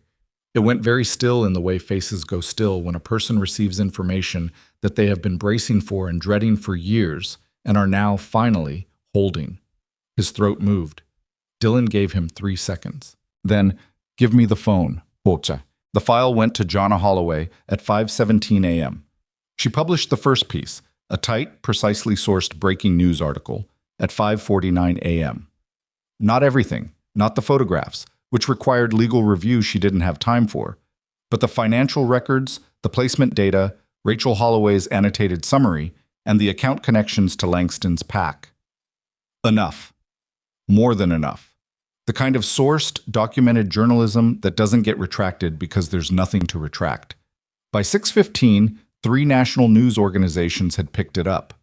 By 6:30, Langston's office had issued a statement that used the word baseless 4 times and said nothing else of substance, which was the institutional equivalent of a man running. Dylan watched the sun come up through the north window of the fire lookout tower. It came up slowly, the way Wyoming winter sun always came up. Reluctant, low on the horizon even at its peak, throwing long shadows across snow that now had the texture of blue silk in the early light. The forest below the tower went from black to dark green to the complicated gray-green of spruce and pine in winter morning. His ankle was swelling. He'd pulled off his boot 20 minutes earlier to check the damage. Not bad, consistent with a moderate sprain, the kind of injury that would be uncomfortable for 2 weeks and annoying for a month. He'd wrapped it with the ACE bandage from the go bag and laced the boot back on and said nothing about it because saying something about it served no purpose. Emma had fallen asleep again, sitting upright with her back against the observation table, and Rex pressed against her left side and Harlan's coat draped over her from the right. Harlan himself was sitting against the south wall with his eyes closed but his breathing too irregular for sleep, thinking, Dylan figured, or resting at the level of alertness that old men who've lived alone in the mountains develop by necessity. Noah Briggs was at the south window, watching the road. The radio crackled. Garrett's voice. Voss is 40 minutes out. She's asking for your position. Dylan gave it. She's also asking about your legal status. Cross. There's an active bolo. Technically, when her people arrive, they have to... I know what they have to do, Dylan said. Tell her I'm not going anywhere. A pause. She says she appreciates your cooperation. Her words were more formal than that. Tell her she's welcome. He set the radio down. Noah had turned from the south window. They're coming, he said. Not the federal convoy. He meant something else. He jerked his chin south. 1 vehicle, county plates, moving slow. Dylan stood, weight on his good foot, and moved to the south window. 1 black SUV moving along the county road at the edge of the federal boundary. Not fast. Not a search pattern. Deliberate. It stopped at the point where the county road came closest to the lookout tower. A door opened. Grant Mercer got out. He stood beside the vehicle and looked up at the tower, and even at this distance, 200 meters, maybe more, Dylan could see the stillness of him, the way he stood with his weight balanced and his hands at his sides. A man who had spent 30 years learning to look like authority embodied, who had built a life on the assumption that the gap between what he was and what he appeared to be would never close. He raised a radio to his mouth. Dylan's radio crackled on the county dispatch frequency. Mercer's voice, without the loudspeaker distortion, was cleaner and somehow worse for it. Cross, I think you know the situation's changed. Dylan picked up the radio. Yeah, I think you know that too. Come down from the tower, just you and me. We can talk about what happens next. I'm good up here. The girl needs medical attention. She's been out in... She's fine. A silence. Below, Mercer didn't move. He was staring up at the tower with the focused attention of a man trying to see through something opaque. You were a SEAL, Mercer said. You understand operational reality. What you uploaded, that file gets contested, challenged, suppressed. These things take time. You know how the system works. You and I both know that documents don't always survive the process. These ones will, Dylan said. They're already in 12 inboxes. 14, actually. I added some this morning. A pause. Longer than the others. You're making a mistake. I made the mistake 11 months ago, Dylan said. I've been sitting on a mountain thinking about it ever since. This isn't a mistake. He set the radio down. Below, Mercer stood beside his vehicle for another 30 seconds. Then he got back in. The SUV sat there, engine running, not moving. Dylan watched it. Noah was at his shoulder. He's waiting for something. He's calculating, Dylan said, seeing if there's a play left. Is there? Dylan looked at the SUV, at the man sitting inside it, holding a phone, talking to someone whose name was on documents that were now in the possession of a federal agent moving up a state highway 60 miles south with 4 vehicles and a warrant. No, Dylan said. There isn't. Sandra Voss arrived at 7:31 a.m. 4 vehicles, as Garrett had said. 3 black federal SUVs and an unmarked sedan that had the particular look of a supervisor's vehicle, practical and without distinction. They came up the Forest Service road from the south and stopped at the base of the lookout tower with a precision that Dylan registered as competent, which was the most he was prepared to give anyone at that moment. He came down the ladder first, not because he was surrendering to a process, he understood the process, but because coming down first was the right tactical position if something went wrong. And 11 months of bourbon and guilt hadn't completely unwired the instincts that kept people breathing. 3 agents met him at the base of the ladder. 2 of them had hands near their sidearms, which was correct procedure and which Dylan did not react to. The third was a woman in her early 40s, medium height, with the specific tiredness of someone who had been awake all night making consequential decisions and was now at the point where the decisions had arrived in the physical world and had to be managed. Sandra Voss. She looked at him the way investigators look at people they've been briefed on, assembling the physical reality against the file they've already built. "Mr. Cross," she said, "Agent Voss. You understand I have an active bolo on you. Until that's cleared through the appropriate channels." "I understand," Dylan said. "How long?" "Given the circumstances, we're moving quickly. I'd say 2 hours." She paused. "Mr. Purcell speaks highly of you." Garrett's standards have always been questionable. Something moved at the corner of her mouth. Not quite a smile. An acknowledgement. "The girl is in the tower?" "She's fine. My dog is with her. We have a paramedic in the second vehicle. I'd like her looked at." "She'll let the paramedic look at her if I'm there," Dylan said. "She won't if she wakes up to strangers." Voss looked at him, making a different kind of calculation than the tactical one her agents were making. "All right," she said. Dylan called up to the tower. Emma appeared at the window, sleep rumpled, Rex beside her, Harlan hovering in the background. When she saw the vehicles below, her face went through something complex. Dylan watched it. "It's okay," he said. "These are the right people." Emma looked at him, not at the vehicles, not at the agents, at him. "You sure?" she asked. "I'm sure." She climbed down. Rex came down the way he'd gone up, strapped to a human, tolerating it with professional detachment. When Emma reached the ground and Dylan put his hand on her shoulder, she stood straight and looked at Sandra Voss with the same direct, evaluating gaze she'd turned on every adult since the cottonwood tree. "You read my mom's documents?" Emma asked. "I did," Voss said. "Do you believe them?" Voss looked at her.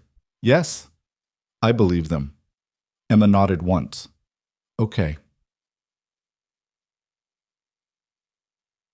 Grant Mercer was arrested at 8:04 a.m., 4 miles south on the county road, when 3 federal vehicles boxed his SUV at a junction, and Voss walked to his driver's side window with a warrant, and 2 agents beside her who gave him no realistic option, except the one that was already over. Dylan heard about it on Garrett's radio relay, while the paramedic was wrapping his ankle in the back of one of the federal vehicles, Emma, sitting beside him, being checked over by the same paramedic in the efficient, no-nonsense way that Emma apparently preferred. "Arrested," Dylan said, more to himself than to anyone. Emma heard it anyway. "Good," she said. The way she said it was neither triumphant nor relieved. It was the specific flatness of someone closing a door on something rather than celebrating its closing. The paramedic said Emma's core temperature was normal, her feet had no permanent cold injury, and she should drink water and eat something. Emma drank the water immediately and looked at the nutrition bar the paramedic offered with an expression that suggested she'd eaten better in dead men's cabins. Dylan almost laughed. He still didn't, quite, but he almost did.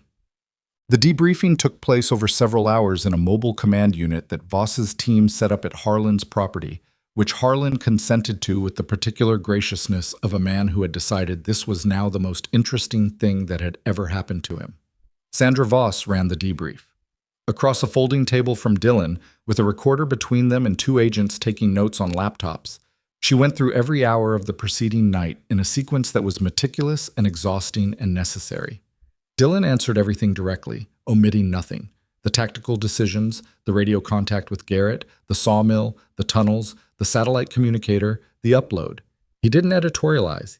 He didn't ask for credit. He gave her the functional record of what had happened and let her build her case around it. At one point, she stopped typing and looked at him. "The inquiry board," she said.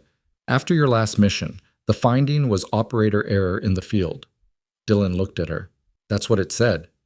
Was it accurate? A pause, longer than it needed to be. There was an error, Dylan said. The origin of the error was above my rank. The inquiry board found it easier to locate it at my level. You didn't contest the finding. No. Why? Dylan looked at the recorder between them. Because contesting it required energy I didn't have for anything except whether the men who died deserved better than what happened to them. Which they did. Which has nothing to do with the finding. Voss looked at him for a moment. Then she made a note. Dylan didn't ask what the note said. Noah Briggs gave his own debrief in a separate room. When he came out, his face was the face of someone who had been carrying something for years and had just set it down, and found that the act of setting it down produced not lightness, but a different weight, the weight of everything that comes after.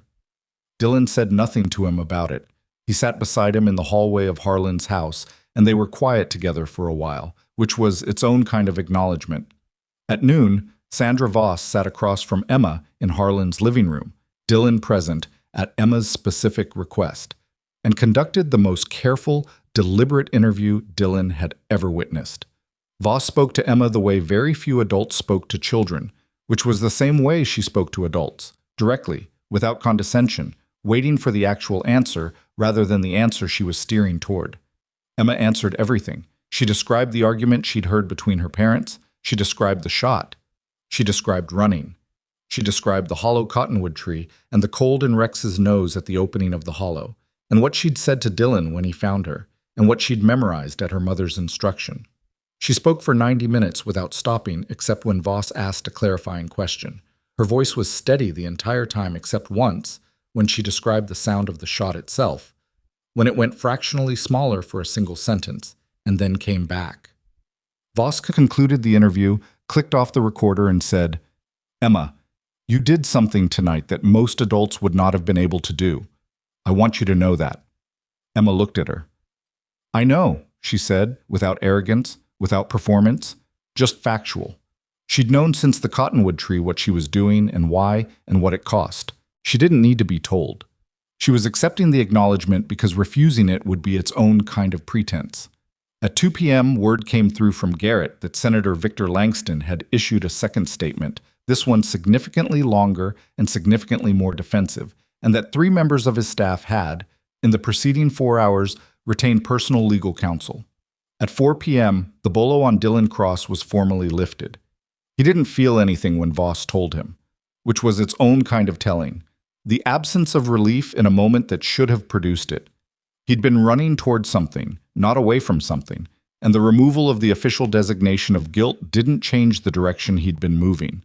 He sat on Harlan's back step in the afternoon light, the step that faced the mountains, the same orientation as his own step, his own cabin, where the bourbon bottle was probably still where he'd left it. And Rex sat beside him and put his chin on Dylan's knee and looked at him. Dylan put his hand on the dog's neck.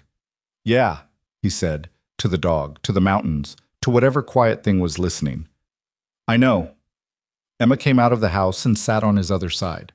Not close, not leaning in, just present. The way she'd been present since the hollow tree, self-contained and certain of her own perimeter, and choosing to be near him anyway. They sat together for a while. The mountains were the color of bone in the winter light. The sky had gone the particular blue of Wyoming afternoon, clear and cold and enormous. Somewhere in the tree line below the ridge, a bird was moving through the underbrush, too small to see from here, audible only as a rustle and then a silence. Emma said, What happens now? Dylan looked at the mountains. Now the people who know what they're doing take over, he said. Courts, prosecutors, all of that. And us? He didn't have an answer to that. Not a complete one. He had the shape of an answer, rough-edged, unfinished, the way things are when they're the beginning of something rather than the end. We figure that out, he said. Emma considered this. Together? Dylan looked at her. This child who had run barefoot through a Wyoming blizzard and memorized her mother's evidence like a game and called his plan a terrible plan and said, okay, every time the world demanded something impossible of her. Together, he said. Rex's tail moved once against the step. Below them, the federal vehicles were still in Harlan's yard, agents moving between them.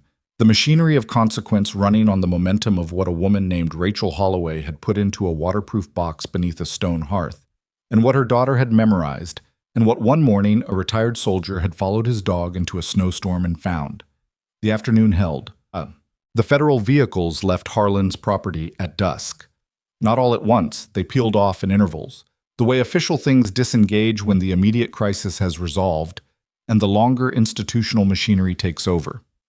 First the mobile command unit, then two of the SUVs carrying agents back toward the highway. Sandra Voss was the last to leave. She stood beside her sedan in the cold afternoon light and shook Dylan's hand with the grip of someone who meant it rather than performed it. "The prosecution timeline will be long," she said. "I want you prepared for that. These cases, trafficking networks with political connections, they move slowly even when the evidence is clean, and this evidence is as clean as I've seen." "How long?" "Grand jury within 60 days. Indictments before spring, if we're efficient. Trial," she paused, "18 months, maybe 24. Dylan absorbed that. "Emma will have to testify." "Eventually, yes."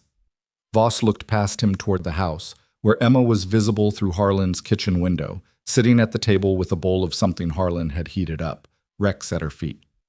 "She'll have a victim's advocate, the best one I can assign, and I'll want regular contact with her as the case develops."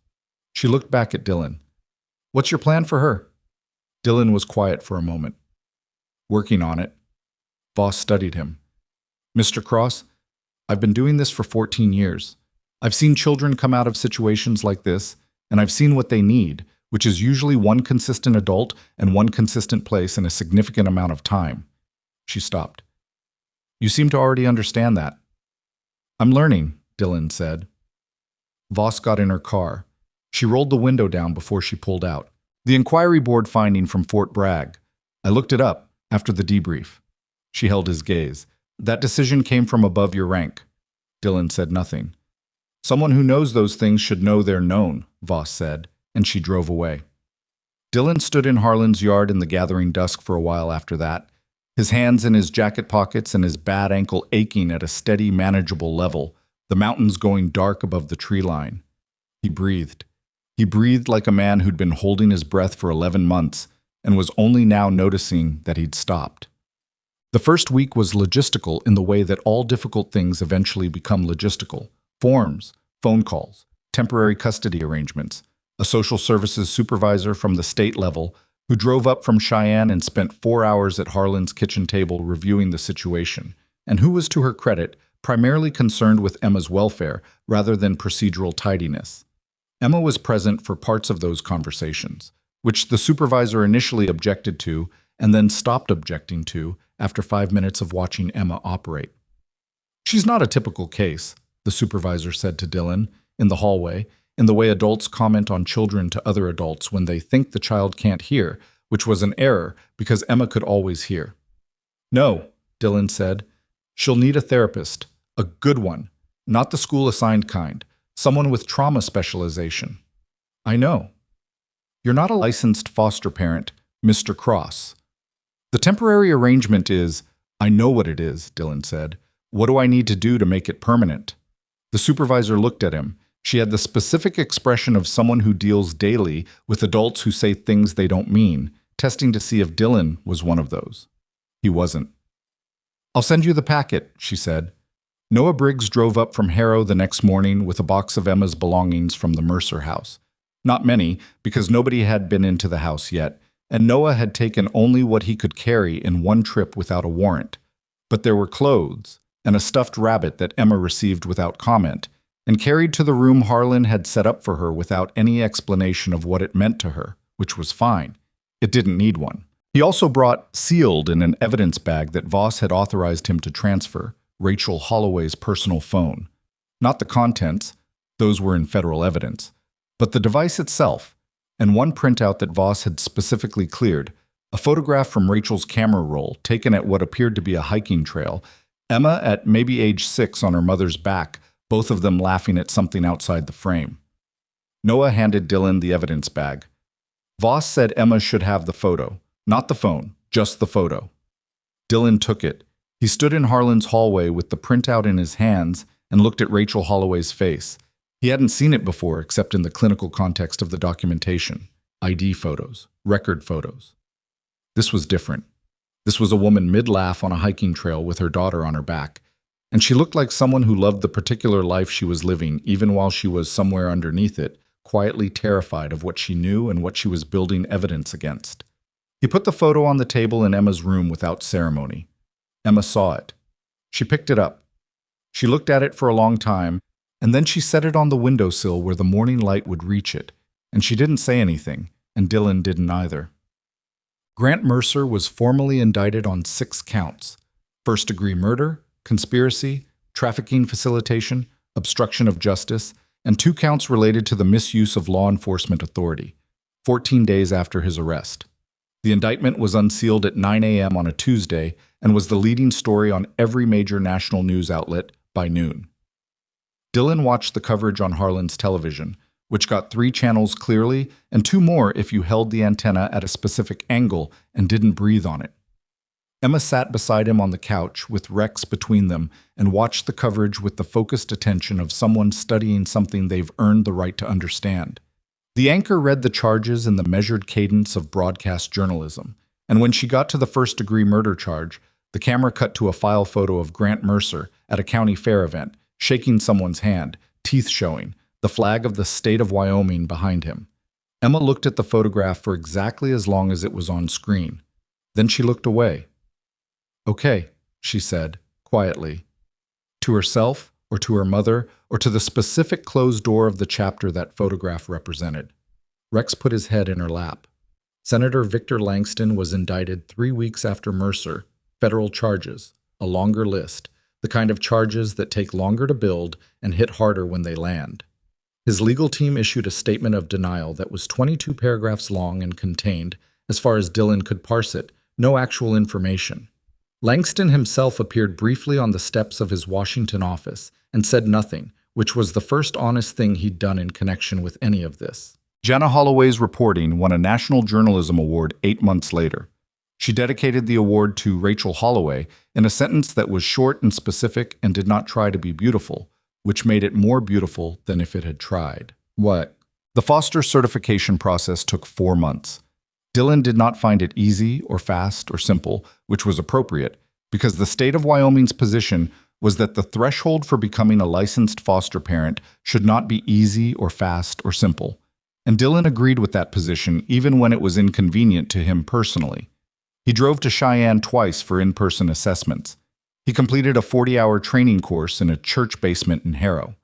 The county seat, Mercer's territory, now under interim county administration, while the department was restructured from the ground up, sitting in a folding chair beside other prospective foster parents, and taking notes on child development and trauma response, and what healthy attachment actually looks like versus what people assume it looks like. He was the only person in the training who had served 4 combat deployments. He was also, he suspected, the only person who had come in with a working knowledge of tactical radio operations and left with a working knowledge of the adverse childhood experiences scale, and he found the second more useful in his current situation. His cabin needed work. He'd known that for months, had known it since the first month he'd lived there, had simply not cared. Now he cared. He spent 3 weeks of the Wyoming late winter doing repairs that should have been done in the fall: insulation, a second wood stove in the back room that became Emma's room, the porch boards that had been rotting since before he bought the place. Harlan came over twice to help with the heavier work, showing up without being asked and leaving without ceremony, which was the particular form of friendship that backcountry people express because they've learned that showing up is more important than announcing you're going to. Emma chose the paint color for her room herself. She chose a specific shade of blue that she described as the sky right before it gets dark but not dark yet, which was specific enough that the hardware store employee in Harrow had to mix it twice to get it right. Dylan let her supervise the mixing. She was very particular about it. It was, he thought, one of the least military things he had ever been involved in, and he did not mind it at all. The official adoption hearing was held on a Thursday morning in April, in a courtroom in Cheyenne that smelled like old carpet and the particular institutional cleanliness of rooms that are cleaned on a schedule rather than in response to actual dirt. Dylan wore the one blazer he owned, which he'd bought for his discharge ceremony, and which fit him slightly differently now than it had then. His shoulders had always been the same, but he'd lost weight in the mountain months and put some of it back differently in the working months. Emma wore a dress she'd picked out herself from a second-hand store in Harrow, dark green, with buttons that she'd spent 10 minutes assessing before committing to. Rex waited in the truck in the parking lot. Dylan had left the windows cracked, and a chew toy on the seat, and Rex had given him the expression of a dog who understood perfectly well that he was being left behind and who was reserving judgment on the decision. The hearing lasted 47 minutes. The judge was a woman in her 60s with reading glasses that she moved from her face to the top of her head and back continuously throughout the proceedings, which Dylan found distracting and Emma apparently found interesting because she watched the glasses more than she watched the judge's face. At the conclusion of the hearing, the judge looked at Emma directly and said, "Do you understand what this means? What you're agreeing to today?" Emma looked at her. "It means he's my dad." The judge held her gaze for a moment. "That's what it means." "I know," Emma said. She said it the same way she said okay, plain, certain, without performance. The way she said things she had already decided were true. Dylan looked at the surface of the table in front of him for a moment. He had not anticipated what that word would do to him, said in that voice, in that room. He'd known it was coming. It was literally the legal outcome of the proceeding, and he still had not anticipated it. The back of his throat was doing something he had about 3 seconds to manage, and he managed it. And when he looked up, he looked at Emma. She was looking back at him with the calm, steady gaze that he had first seen in the gap of a hollow cottonwood tree at 3 in the morning in a blizzard. "Okay," he said. She half smiled, the same almost smile from the dead man's cabin, but it made it all the way this time. The gavel came down. The foundation was Noah Briggs's idea, initially. He'd left the Absaroka County Sheriff's Department in the reorganization period, not forced out, but the department he'd joined didn't exist anymore, and the interim administration was building something new, and he was more useful, he felt, somewhere else. He'd been working with Jana Holloway on a follow-up investigation, mapping the network that Rachel Holloway's documentation had only partially exposed, finding the threads that ran from Absaroka County into adjacent counties, other states, other systems. He drove up to the cabin on a Saturday in May when the snow had finally retreated to the north-facing slopes and the lower meadows had gone the brilliant, aggressive green of Wyoming spring, which doesn't apologize for the winter preceding it. Dylan was on the porch when Noah pulled in.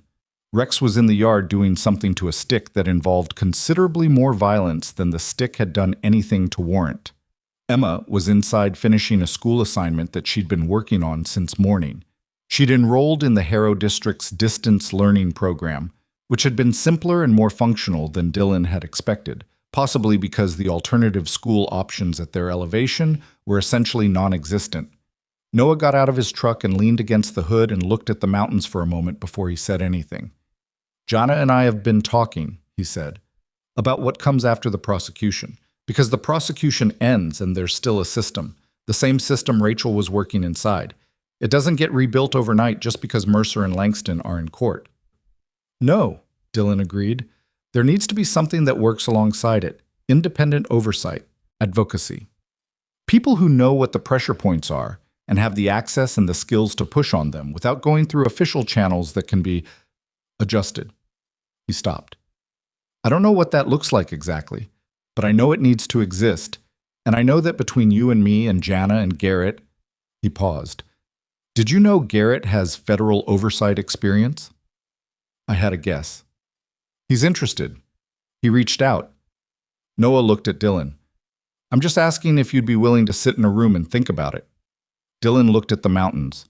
At the snow still on the north faces, the white that stayed all year at altitude, the permanent feature of this specific landscape that didn't shift no matter what the season did at lower elevations. He thought about 37 names on a list. He thought about Kara Briggs, whose case was now in the hands of federal investigators, whose outcome was still unknown, whose disappearance represented not the exception, but the pattern. He thought about Rachel Holloway sitting at her desk, alone, going through records that no one else was looking at, building a case in the dark because the system itself was too compromised to build it for her. "Yeah," Dylan said. "I'll sit in the room." Noah exhaled, not dramatically, just a breath that had been held slightly longer than normal. I'll set it up. The door opened behind Dylan and Emma came out with a glass of water she'd apparently brought for herself and a second glass she handed to Dylan without being asked, because she'd developed in the past 4 months an accurate instinct for when he needed something he wasn't going to think to get for himself. She looked at Noah. Are you staying for dinner? Noah looked slightly surprised to be asked. Yeah, if that's... Harlan's coming too, Emma said. He's bringing the good bread. She assessed Noah's expression. You like chili? I like chili, Noah said. Okay, she said, and went back inside. Noah watched the door close. She's something else, he said. Yeah, Dylan said. He didn't elaborate, because elaborating would have required words for something he didn't have words for yet. The particular quality of Emma Holloway's presence in the world, which was not the resilience that people talked about when they talked about children who had survived things, because resilience implied bending and recovering, and Emma had done something different. She had moved through the worst thing imaginable and come out the other side not recovered but changed, still herself, still specific and direct and occasionally difficult, but carrying something additional now, a steadiness that came from having looked at the worst and chosen to keep moving anyway. He was still learning from it. What? The trial began 14 months after the arrest. Dylan was not called to testify in the Mercer trial.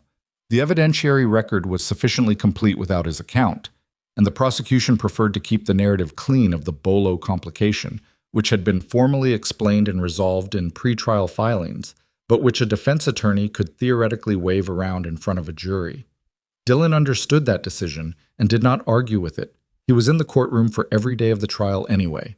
Not required, not asked, present, in the gallery, because this was the conclusion of something that Rachel Holloway had started, and Emma was entitled to see that conclusion carried by people who knew what it had cost. Emma testified on the 9th day of trial. She walked into the courtroom in the dark green dress, the same one from the adoption hearing, slightly shorter on her now because children grow, and took the witness stand with a composure that made several people in the gallery look at each other. The prosecution's examination took 2 hours. Emma described what she had witnessed, what she had heard, what she had memorized. She was precise. She was consistent. She did not embellish and she did not diminish, and she looked at the jury when she answered the questions that were meant for the jury, which was something the prosecution had coached her on and which she'd practiced sitting across the kitchen table from Dylan, who played the questioning attorney while she practiced staying steady. She was steady. The defense examination lasted 40 minutes. The defense attorney, a man from Denver who was very good at his job and who had been hired because he was very good at his job, tried 3 different approaches to undermining her account. He suggested she'd been confused in the dark. He suggested she'd been influenced by Dylan. He suggested that her memory of her mother's words, precise and specific as they were, might reflect something she'd been told rather than something she'd heard. Emma listened to each approach with visible patience and then answered each one in the same even, direct voice she used for everything. I know what I heard, she said to the third one. I've known what I heard since the night I heard it. Nobody told me what my mother said to my father. I was there. The defense attorney looked at her for a moment. He made a note. He did not pursue that line further. In the gallery, Dylan sat with his hands flat on his knees and watched his daughter hold a courtroom together through the force of her own particular certainty, and he thought about a man named Marcus Webb, and a man named Cody Tran, and a man named Nate Okafor, and he thought about the inquiry board, and the 11 months on the mountain, and he thought about Rex's ears rotating toward a blizzard in the dark. He thought about the chain of things, the specific, irreversible chain of things that had led from that firebase to that mountain, to that cottonwood tree, and he could not make himself wish any of it had gone differently, which was a complicated thing to carry, and also, maybe, the first honest relationship he'd had with his own history since the men he'd served with went into the ground. The jury deliberated for 3 days. Dylan and Emma were at the cabin when the verdict came through. Sandra Voss called Dylan's cell phone directly, which was a courtesy she didn't have to extend, and which he noted. He took the call in the kitchen while Emma was in the yard with Rex, doing the thing she did in spring evenings, which was throw a tennis ball repeatedly and watch Rex retrieve it with maximum athleticism and minimum dignity. Guilty, Voss said. All 6 counts. Maximum sentencing recommendation. Dylan said, okay. Voss said, The Langston verdict comes in 2 weeks. We expect the same. I'll tell Emma. Cross, she paused. What Rachel Holloway built, and what your group has been doing with the oversight work. It's being noticed at the federal level. In a good way. I wanted you to know that. Dylan looked out the kitchen window at Emma throwing the tennis ball into the late afternoon light, Rex a dark shape launching after it, the mountains behind them going gold and then amber as the sun dropped toward the ridge. Thank you, he said. He went outside. Emma threw the ball. Rex caught it before it hit the ground, which made Emma say something under her breath that was probably either irritation or admiration, and then Rex brought it back and dropped it at her feet and looked at her with the expectant certainty of a dog who knows this is going to continue. Emma. She turned. He told her. She listened with the still, absorbing attention she brought to important information, and then she looked down at the tennis ball at her feet and picked it up and threw it again, hard, all the way to the tree line, and watched Rex go for it. Okay, she said. Then, Mom would have wanted to hear that. Yeah, Dylan said. She would have. Emma's jaw moved slightly. She held it. She was not going to cry in the backyard over a verdict, not because she couldn't, but because she'd already cried, had cried in the months between, in the specific private way she cried, which Dylan had learned to recognize by the sounds that weren't there and the lights that stayed on later than usual. She'd done that work. This was a different kind of moment, a completion, not a grief. Rex came back with the ball, and Emma took it from him and held it in both hands and looked at the mountains. What are we doing tomorrow? She asked. Dylan thought about it. I was going to work on the east fence line. The post nearest the creek heaved in the freeze. Can I help? You want to dig fence posts? It's better than math homework.